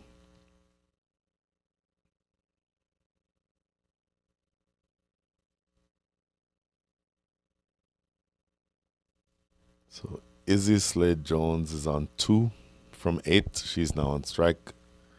Mitali Patwardhan 9 from 7. So she's been slightly more enterprising, but the second highest score in the inning so far is extras. And this is stroked square of the wicket, running close to the boundary. They'll get 2. And they come back for that second. So some urgency needs to be injected into this match. I hate to keep saying it, but we will end up running out of daylight and make the chase difficult. So here at this stage, we're looking, I would think, given that there's another 129 runs needed, you're going to need to go at a pretty decent rate to overhaul this total. As of right now, if it went through the full 15, you'd need to score at the rate of 10.46 and over. But I think the full 15 may be in danger of not happening because of the fact, again, that the sun should be going down somewhere around, officially 7:35, but it will get dark before then. Question will become then, how do the umpires handle it? And do they believe that under the circumstances where light is fading, that the batters are being put into a dangerous position? This is zipped past the outside edge for yet another dot ball. That is the last ball of the third over rather. And at the end of 3, the score is 21 without loss.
Three overs bowled. We're starting the 4th, and this is Chinmahi Aribuselvan.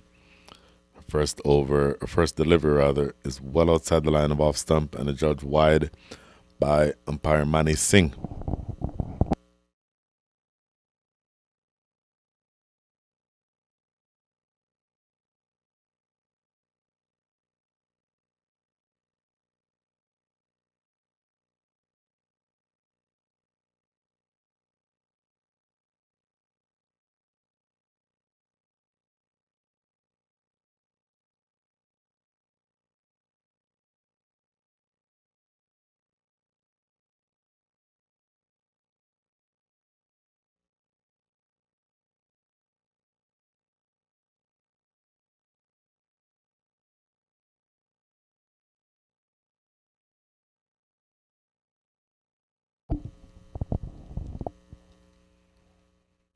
So 3 straight deliveries outside the line of off stump.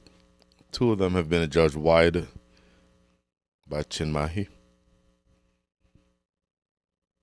Still see her twirling her arms, suggesting that she's not fully stretched out or fully warmed up.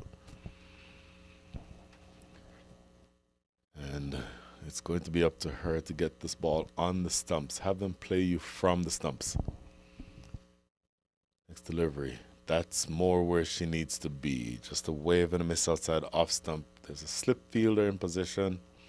Of course, the keeper, captain, snigged up Paul behind the stumps. That's Giovanna, who is at first slip. There's a deep mid wicket, and there's a fielder down at deep third. Chinmahi again. Squeezed off the outside edge, picked up at the last minute by the fielder down at deep third. And when I say picked up, I mean she didn't realize it was coming towards her until several seconds after the ball was played. But either way, that is going to be 2 more runs to the total. And now you're looking at a stage where, looking off to our west and seeing where the sun is, I would estimate it's probably 10 degrees above the horizon. This one is again outside the line of off stump. And this, unfortunately, is turning into a bit of a long over. 4 runs already. Make that 5 runs already from it, 3 of which were wides.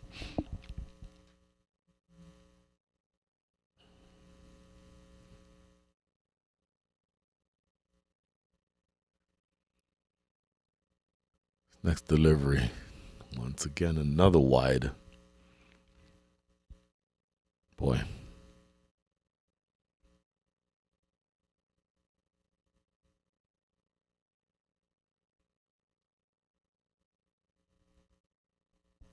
So 27 runs on the board, 3.3 overs to go. This is Chinmahi's first over. 3 legal deliveries already. She's run in 7 times already this over, but 4 of which... And she knocked her over. Look at that delivery. She does get one on the stumps. And when she gets it on the stumps, she gets it right.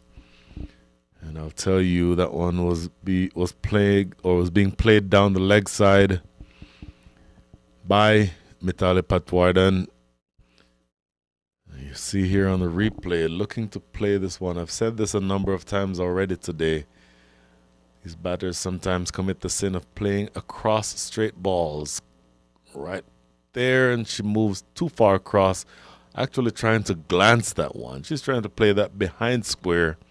That is a very enterprising shot. If it works, you look like a genius. I've seen Viv Richards himself do that a number of times in the past. But if it doesn't work and you get bowled behind your back, well, that's less than optimal. So another 2 balls remaining here in this, the 4th over. First wicket goes down. Mitali Patwardhan is dismissed after having scored.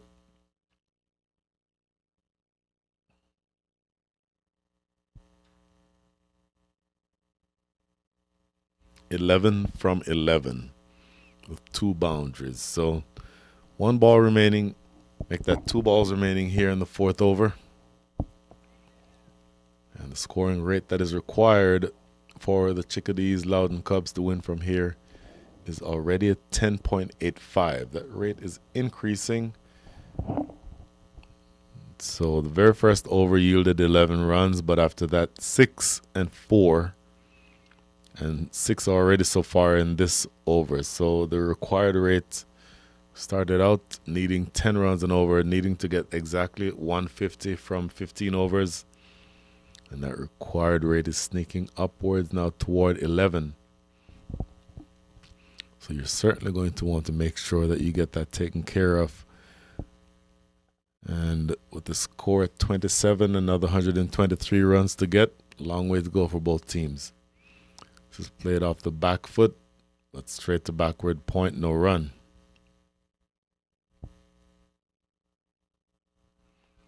So Chinmahi just finding a little bit of trouble finding the right length and the right line. But once she found the right line, she took a wicket, knocking over Mitali Patwardhan.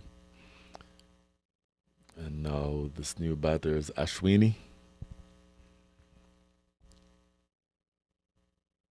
Outside the line of off stump. And umpire Mani Singh allows that one to go through without punishing her for it. It was on the border. And he chose Mani Singh to just allow that one to be called just a dot ball. So that is the end of the over. A good over despite the 4 wides. And even with those 4 wides, only 6 runs came from it. So you're doing better there to hold down the scoring rates. And then the bonus wicket developed when Mitali Patwardhan moved too far across and was bowled behind her back. And that is the end of the 4th over. Score is 27 for 1.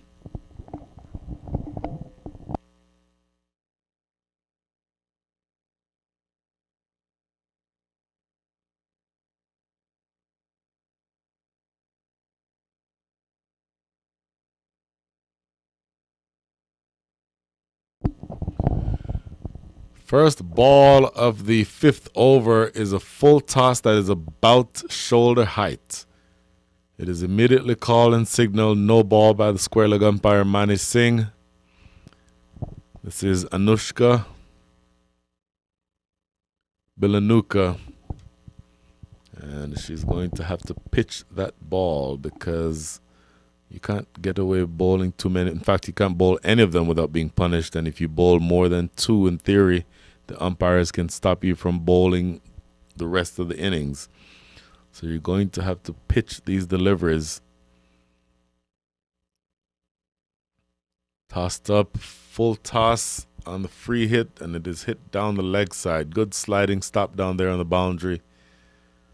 And that free hit delivery only cost them 1 run.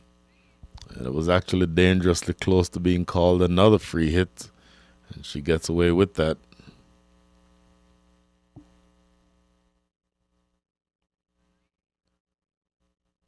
Anushka. 1 delivery officially into her spell. This is forced off the back foot. Should just be a single.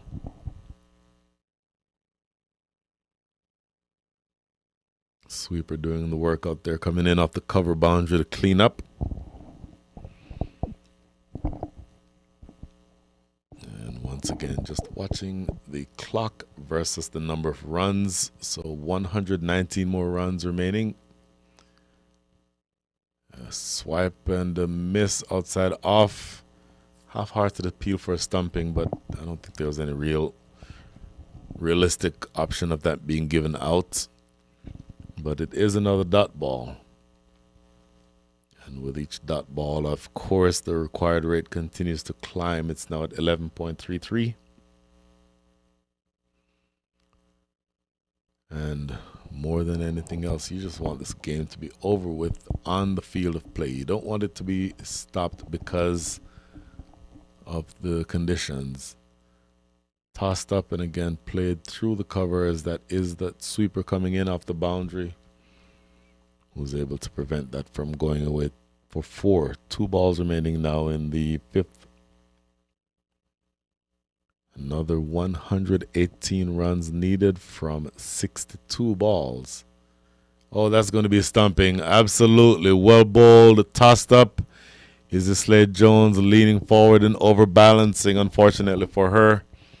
And a quick collection by Snigdha Paul and whips the stumps off, or whips the bails off rather.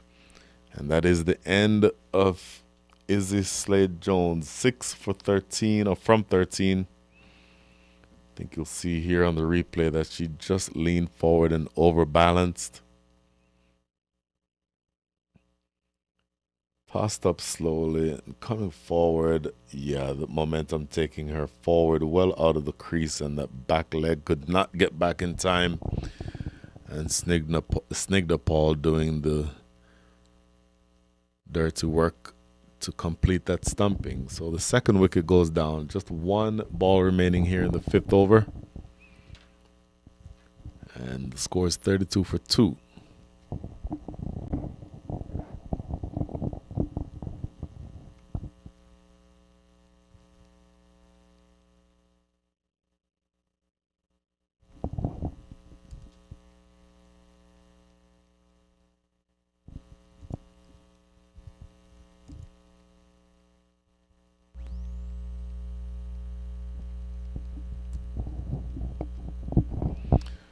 So two relatively new batters are at the crease for the Chickadees Loudoun Cubs. Captain Ashwini Chavan is the non-striker, and the new batter to the crease is Nehali Nyogi. Nehali is going to be facing one delivery, one ball remaining here in the fifth. 32 for 2 is the score, and a bit of a delay. Not exactly sure what the purpose is of the delay.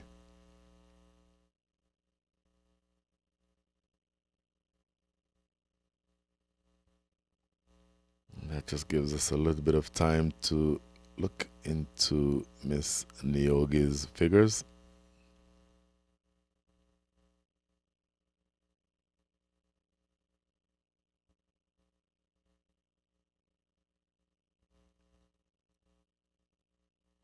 Plays it off the back foot. No run, and that's the end of the over. So 5 bowled. A long way to go here because the Loudoun Cubs need another 118 from 10 overs. 11.8 and over is a pretty stiff ask. But back to Miss Nyogi. 8 matches, 53 runs and 1 wicket. Playing for both the National Women's Cricket League and has also been around the USA Cricket setup. 8 matches, 5 innings, 1 not out, and 53 runs from 102 balls and 13.25 average. Strike rate of 51.96 and a high of 20. So they'll need a lot more from her if they're going to get anything close to this total. First of all, you're in a truncated match where there's a pretty stiff target being chased. And then, of course, the second reason is that you're definitely looking at an uphill battle as far as being able to get the match completed before the fall of rain, before the nightfall. Looking to force this away on the leg side. So 2 deliveries, 2 dot balls, and the pressure is building. So the first 2 balls of Chinmahi's second over, both have been dot balls. And the score has been at 32 for a number of deliveries now. The last 2 deliveries in the last over were dots, one of which was a wicket. This is whipped around the corner. It should only get 1. And there's a good strong throw that comes back into the keeper. It's a good piece of work, but once again just results in a single. And we're now at the point where you need more than 2 runs off of every ball the rest of the way if you're going to win this match. The Chickadees Loudoun Cubs.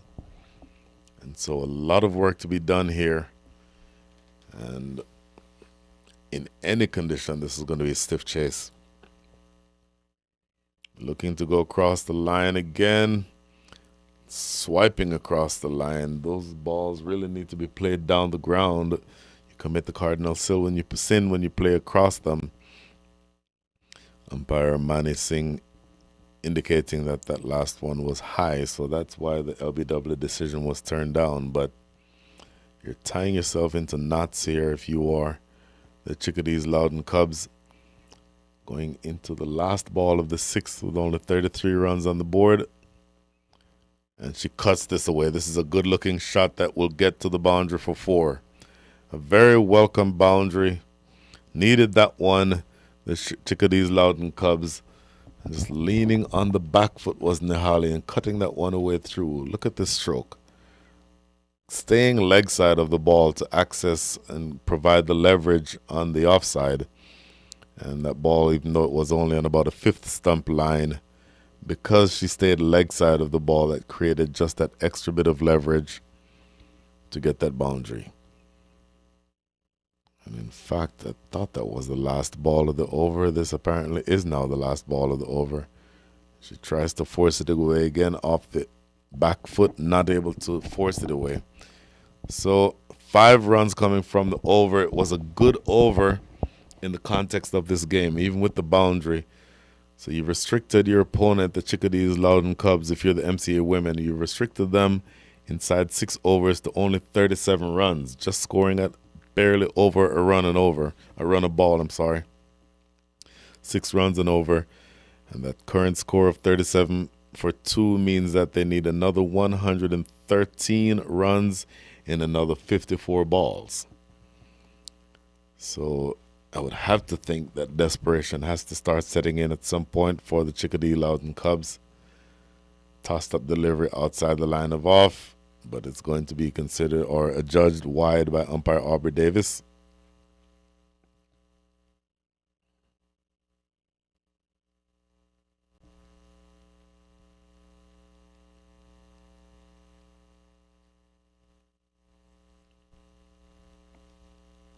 Next delivery, outside the line of off again and lofted over extra cover this time. Should just be a single though. Fielder from mid-off, skipping across and cutting that one off. So Anushka. Bilanuka.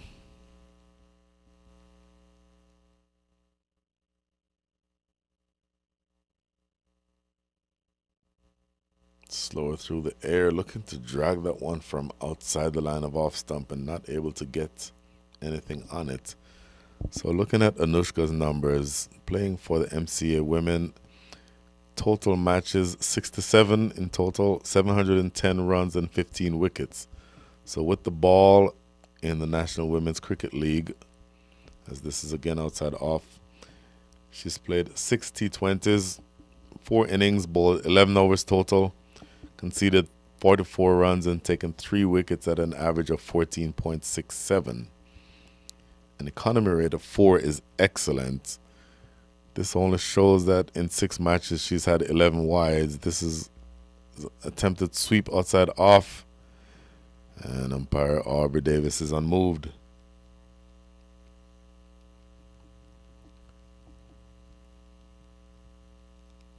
So a long way to go, and this becomes more and more of an uphill climb. So even without that appeal being granted by Aubrey Davis, you're still at this stage looking at, this is lofted, simple catch taken at mid-wicket. Very straightforward catch. The pressure is building. It was eventually going to happen. And unfortunately for Nihali, she's only able to loft that one gently, meekly, tamely to mid-wicket. Pretty straightforward catch in the end taken by Aradia Vashit. Pulled, hit high up on the splice of the bat. Not much power behind it. And it was only collecting that ball. It was not hit very hard. It was just a matter of pouching it. And that was done without much fuss. So the 3rd wicket goes down, 40 runs on the board. And at this stage, it's starting to feel like it's more likely that the Chickadees Loudoun Cubs will be bowled out than it is them chasing 120 or 110 more runs in the next 50 balls. So once again, bearing in mind that the sun is starting to disappear now. It's going down.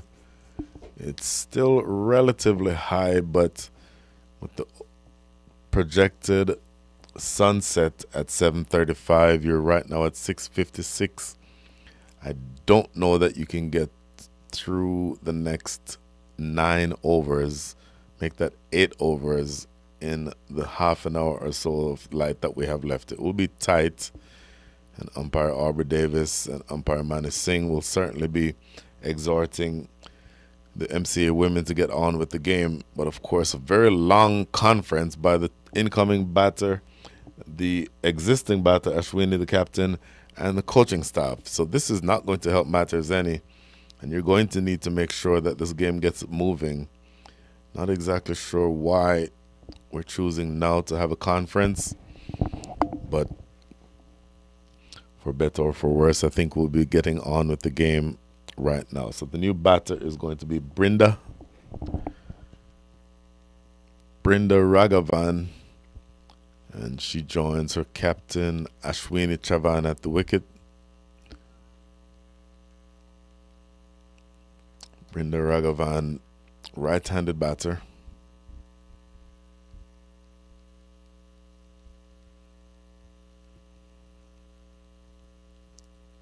And her figures, 35 matches, 89 runs, and 27 wickets. So for the National Women's Cricket League, she's played 14 matches, 9 innings, scored 36 runs, so averaging just a touch above 4 with that one not out, and a strike rate of 25-17, high of 11.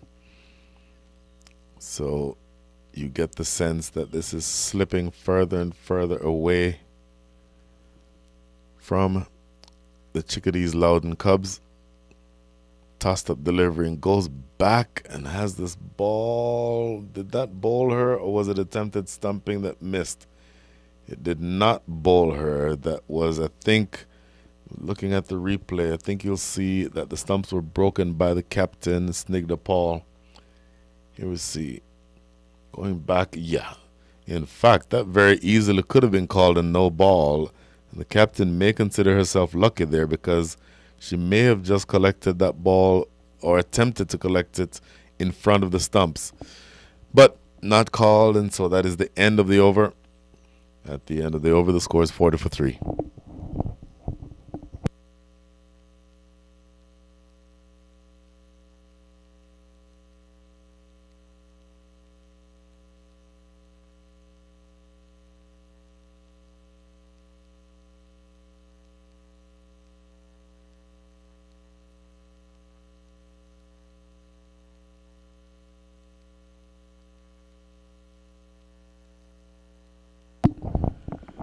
New bowler starts out with a wide. New bowler is Aradia.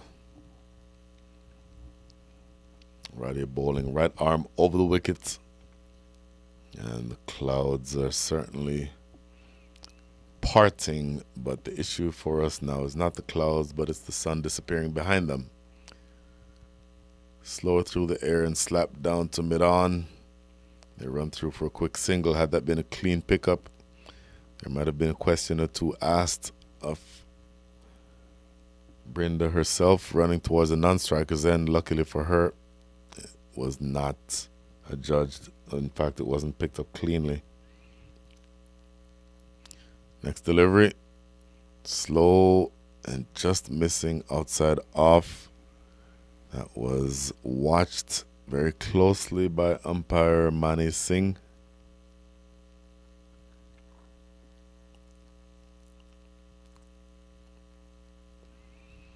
Next delivery, slapped away on the offside. This should be 2.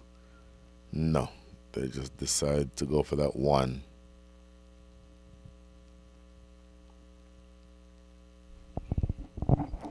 So looking at the required rate, it is now up to 14.27. And I do have to say that the chances of chasing this target appear to be very, very remote. Looking for the big swing and the miss. Missing out is Ashwini, the captain. And there is a feeling of inevitability seeping in to the camp. This is another wave and a miss outside off stump. In fact, that's called a no ball. A no ball and a free hit. I'd like to see exactly what that was, what the reason was for that. Here you see umpire Mani Singh pointing out to Aradia that she may have just overstepped that popping crease. And so this is now a free hit to be faced by Ashwini Chavan, the captain. Gets it away, running behind square on the leg side. All they'll get is 1, even though She wanted to come back for 2, the captain. But ultimately, the free hit doesn't really hurt. And so just 1 ball remaining here in the 8th. We're just past the halfway stage of the innings. Tossed up, hit on the ground, 2 extra cover for no run. That is the end of 8. Another 7 overs remaining, another 42 balls, and another 105 runs needed. I think you can sort of see where this one is headed. Long way to go. For the Chickadees, Loudoun Cubs, and the MCA Women can still outright win this. It'll be interesting to see what the umpire's decision is when it starts getting closer to nightfall, depending on how far apart the teams are, particularly the Chickadees, from that total. If they would probably just do the smart thing and award the game to the MCA Women. I don't think that you want to see us trying to force a result in the darkness. And that might be a question for the organizers, not for me, but something to pay attention to. This is slapped down the ground. It's going to be at least 2, and in fact it goes all the way for 4. So welcome boundary by Ashwini. She now moves up to 14 from 17. No, I'm sorry. With that boundary, she moves to 10 from 16. So an absolute long way to go here. But you take those boundaries when you get them. That run rate now exactly at 6. And the required rate 14.78. So you're very far.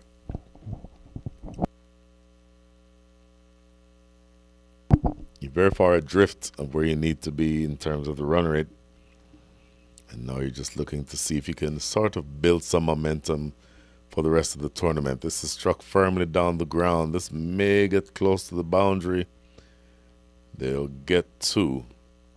Throw coming into the non-striker's end. She's going to be out. Oh my goodness. This appeared to have been a good strong throw, but having looked at the way she was running, I don't know that she had the necessary urgency. Look at the top of the screen, just jogging there and just barely touching down and then jogging backward. This requires a lot more urgency than what we see here. That dive at the end did not save her. And unfortunately for Brenda, she is dismissed, having gone back for that second run. And they slip further into the mire, do the Chickadees Loudoun Cubs. The 50s up with that first run that was attempted, but the second run that was attempted was not successful, and it ended up causing a wicket. So 4 wickets are down, and the score is 50 for 4 after 8.2.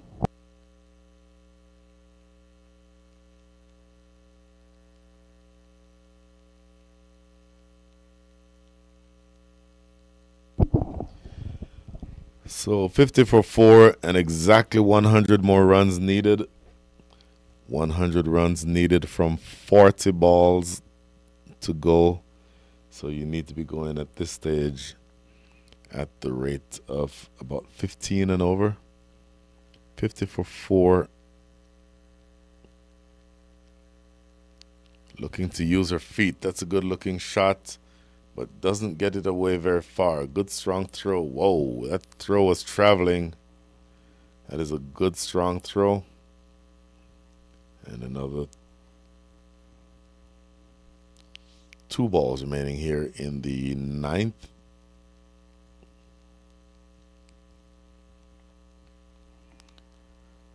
And we're always going to be up against it here.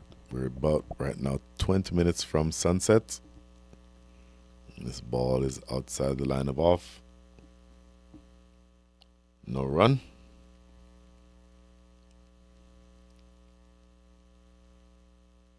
Last ball, pushed through, lofted in the air, and goes down to the sweeper on the offside. So that is a single to close things out in the 9th. 7 runs coming from the over, but the important wicket. So things getting much more difficult for the Chickadees Loudoun Cubs. The MCA Women appear to be on the verge of a pretty straightforward victory. After 9, the score is 52-4.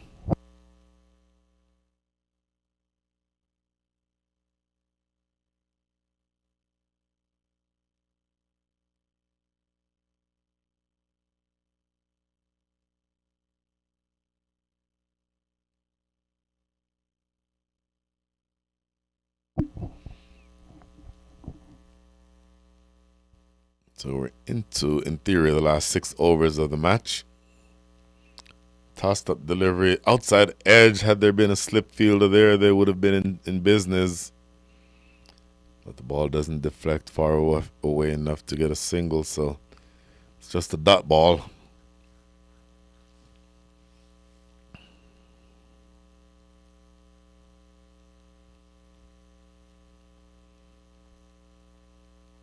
Tossed up, and the ball again fizzing by the outside edge. And this feels like about the last time that we need to point out the required rate. The required rate is now 17.29. Effectively, the Chickadees Loudoun Cubs need 3 runs off of every ball. And this is going to be a no ball signaled because it landed off the playing surface. So that has happened a number of times today. And it certainly has, number one, had the effect of prolonging the day, but number two, exposed to the bowlers that they need to control their line and their length more accurately. But here the dot ball does not hurt. That was a free hit, and they were not able to score off the free hit. Tossed up delivery, and it's played to square leg. Some uncertainty about running that time, but they run through eventually for a run. So just 2 balls remaining here in the 10th. My goodness. After this, there'll be 5 overs left, and there's still 96 runs to go. So I started saying 3 runs off of every ball from this stage needed. So for me, the final score is unknown, but it seems just like only one team can win it from here. That is outside off. Big swing and a miss. Ashwini, the captain, has been there for 20 deliveries. She's on strike. She's scored 12 runs. And this is Kamal, who is on strike, who's on the non-striker's end. And here we are for the last ball of the 10th. Oh, coming down the wicket, looking to use her feet. Got beaten in flight. Luckily for her, under-edged it such that keeper and captain Snigdha could not have effected a stumping. But that makes things that much more difficult. Only 3 runs, or make that 2 runs scoring from that over. The last 5 have only yielded 22 runs. So at the end of 10, the score is 54-4. And just a small matter of 5 overs to go.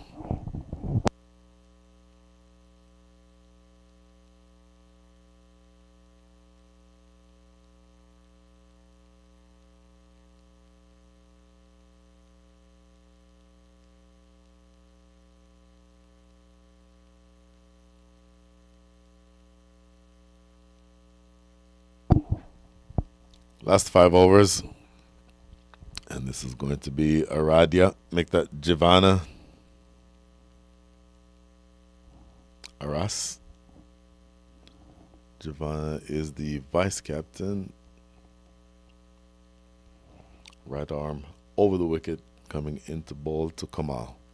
Oh, this is sprayed down the leg side, and I'll tell you, that is a good piece of work by Captain Snigdha behind the stumps.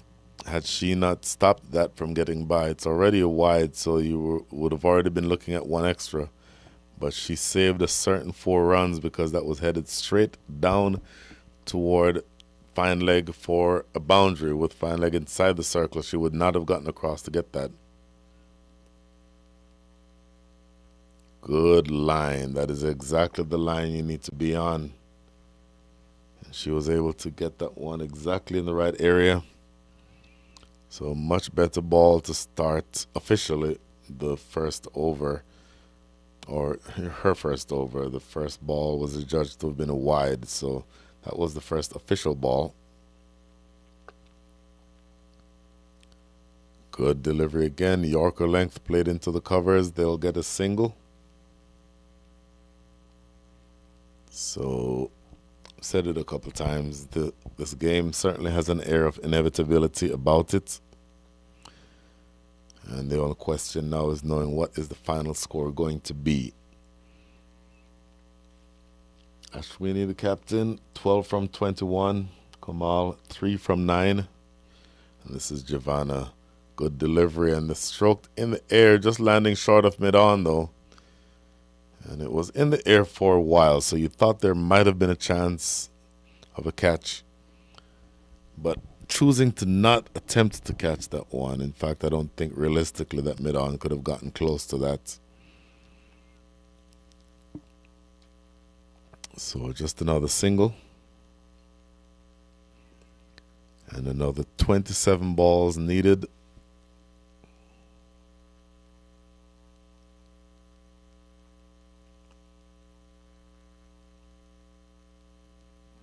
Good delivery. Bang on target that time. On middle and off line at a good length, good hard length that takes away the option to drive the ball. So this is really good bowling by Giovanna. So she started out with a wide, but the last 4 deliveries after that have all been bang on target.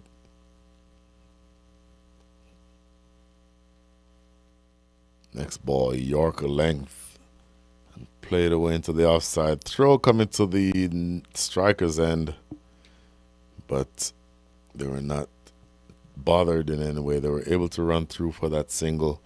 So just 1 ball remaining, 4 runs coming from the over so far, including that wide. This is a good over being bowled by Giovanna. Giovanna Arras. Here she is again, and she knocks her over. That was always on the cards, keeping it full and straight. And great bowling in the block hole, Yorker length, and the off stump is pegged back. So the 5th wicket goes down. Giovanna Arras into her first over, takes the wicket of Ashwini, the captain. 13 from 22, she marches off. And that is the end of the 11th over. Just another 24 balls remaining. And 58 for 5 is the score. Another 92 runs needed. That you can be pretty sure that they're not going to get that. Here we see on the replay, right in the block hole, absolutely full and straight. And just playing all over that one was Ashwini Chavan, looking to play that to mid-wicket. And unfortunately, that is the end of her day. And you can see on the screen how dark it's getting. The sun technically is still up, but it's very dark. And for me, discretion being the better part of valor, I'd probably just suggest to each captain that we call it off, because it's a pretty straightforward equation from here as to who is going to win, unless you're going to take into account elements like net run rate.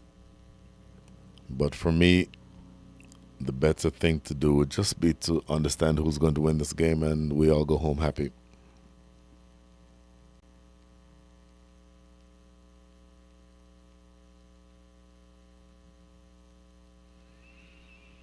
So this is Aradia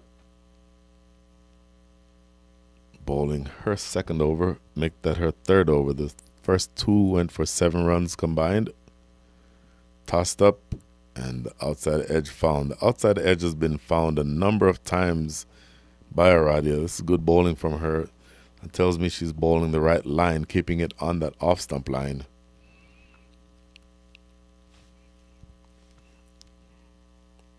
And a target of 59 for 5. Really just waiting to see what the final score is going to be here. Once again, this is the National Women's Cricket League Houston Women's T20 Championship, presented by SMK Global and iStrive Technologies. And this is now Mamata on strike for the first time.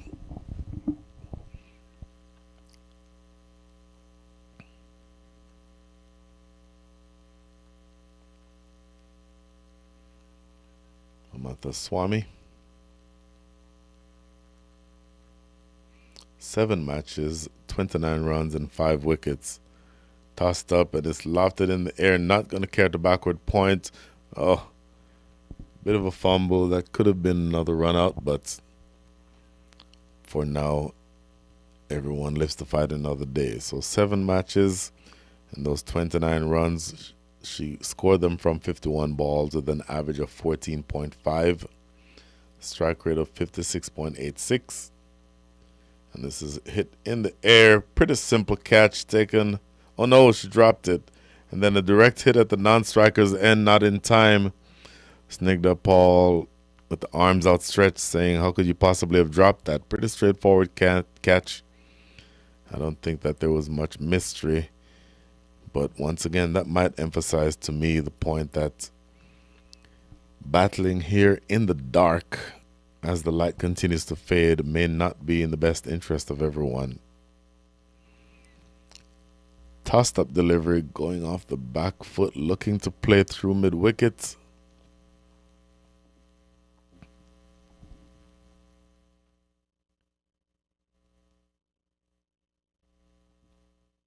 And just 2 balls remaining here in the 12th.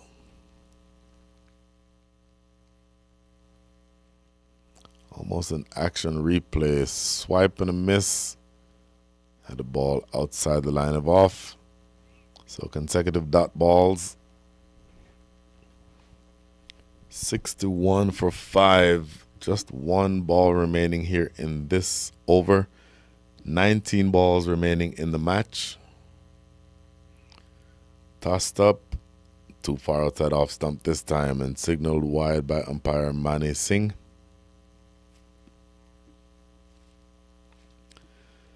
Just a quick recap of where we are.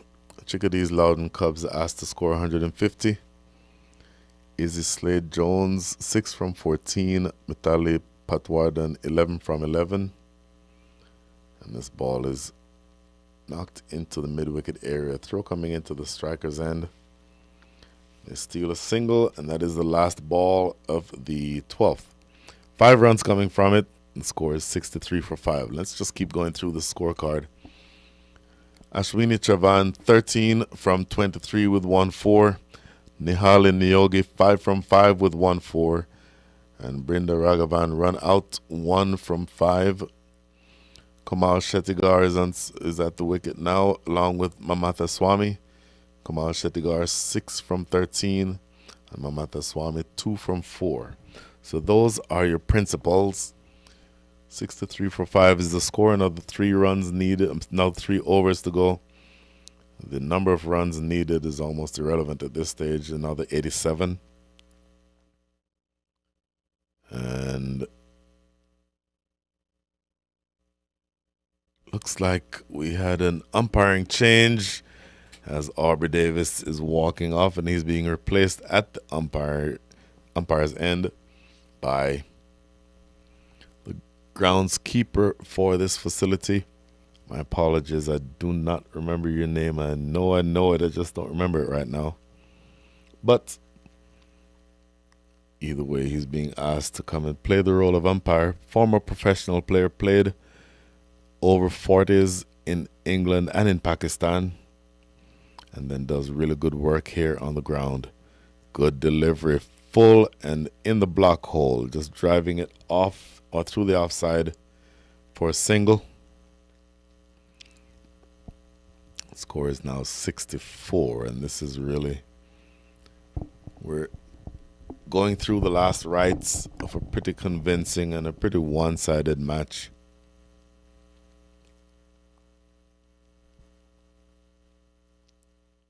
Next ball, short of a length. She goes away from her stock length that she'd been bowling, looking for that Yorker most times, but this time she bowls a wide looking for that short of length delivery.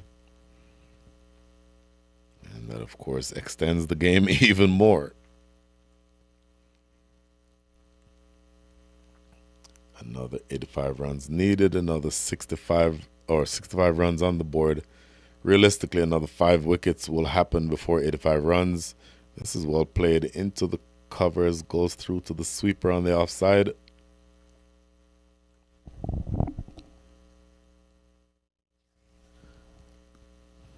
And we are down now to the last 16 balls of the match.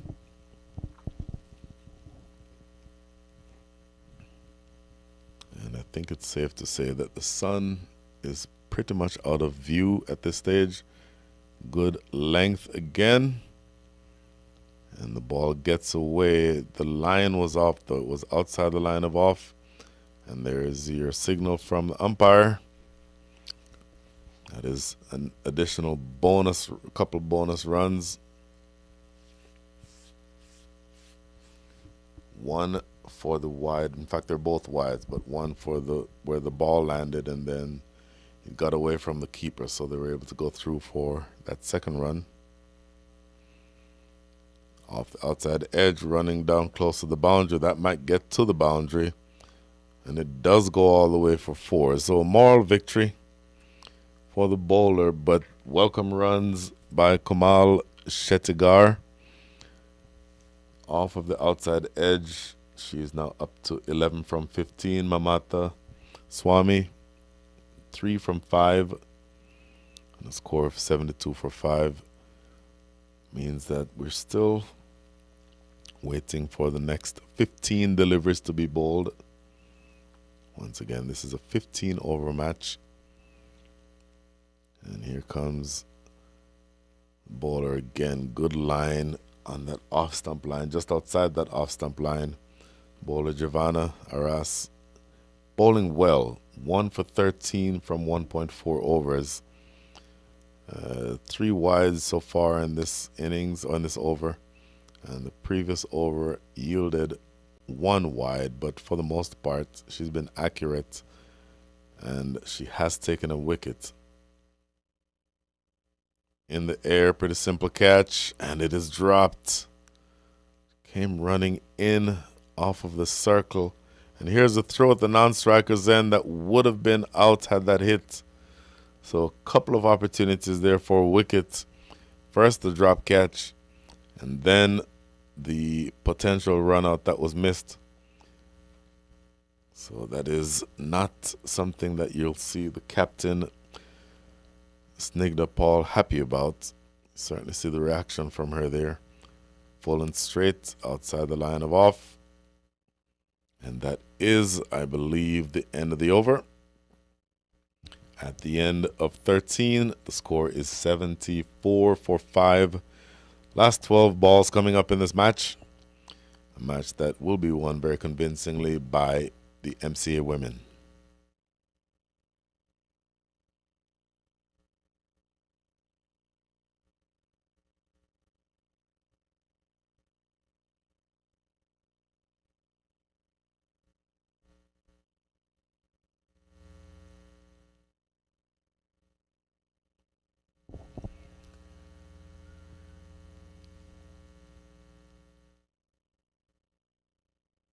So this is going to be Shreya Aurora bowling from the Pearland end, and bowling in really very dark conditions. Now I think it's safe to say it's getting to the point where if you're the umpire, you tell the bowlers to just bowl the spinners. This is lofted in the air over mid-wicket. That may run away for 4. Nope, that's good work. Running around from wide long on and making sure that that does not go to the boundary. That's good work by that fielder out there, limiting the damage to only 2 runs. But I started saying it would not be a bad idea for the umpires to just suggest to the captain, Snigdha Paul, hey, look, it's getting dark. Just make sure that you just have your spinners on, because otherwise we may have to call this game off. Because it's extremely dark, I don't think that it's the safest thing in the world to be bowling pacers at this stage. And in fact, the batter Mamata Swami does not have a helmet on. So you really would hate for something to happen where she'd get hurt because of the fact that paces are bowling and it may not be the best viewing conditions. Being able to see properly at this stage is something that's very difficult with the sun going down behind the horizon. Next delivery, outside the line of off, but it's a no ball. Signaled and called by umpire Mani Singh. And unfortunately for the MCA Women, we're about to have a free hit.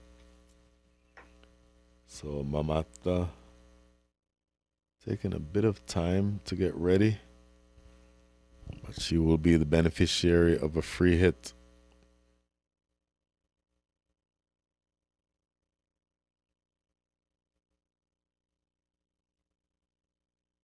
Here we are again. Looking to swipe. Not sure why she attempted the stumping, because she would not have been able to be out. Can't be stumped off of a no ball, off of a free hit, I mean. Unless potentially they would have thought that it was a run out. But I don't think that matters at this stage. 77 for 5 with only another 9 deliveries to go.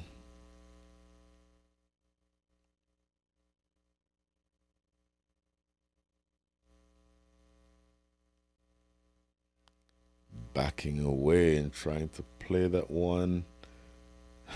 Umpire sort of laughing as Mamata quizzically asks him if that would have been a wide. Didn't see where the exact line was, but my sense is that that was passing between Mamata and the stumps. And now just 2 balls remaining in this, the penultimate over of the innings. Oh, plays a delicate little late cut. And they'll get a single.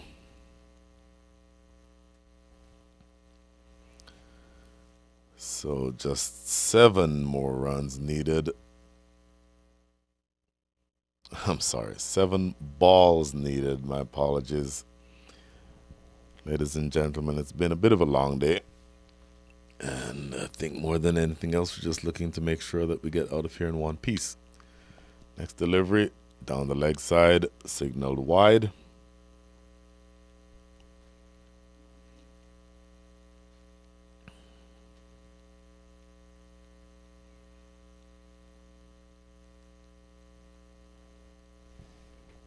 So we are at the back end of this match, and it's just a matter of knowing what the final numbers are going to be.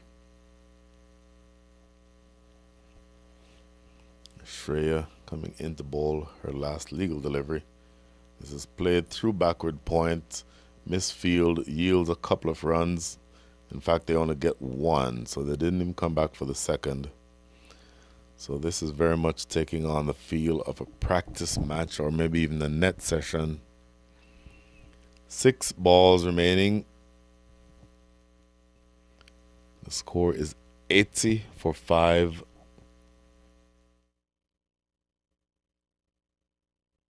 And that last over will be bowled by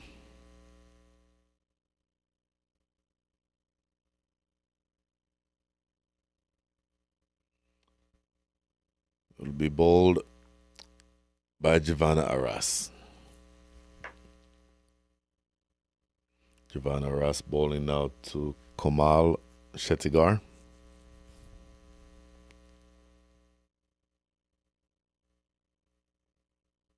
And in almost darkness, here's a delivery full and straight, wrapped on the pad. Umpire shakes his head no.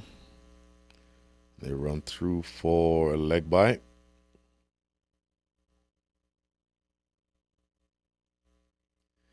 Another 5 balls needed.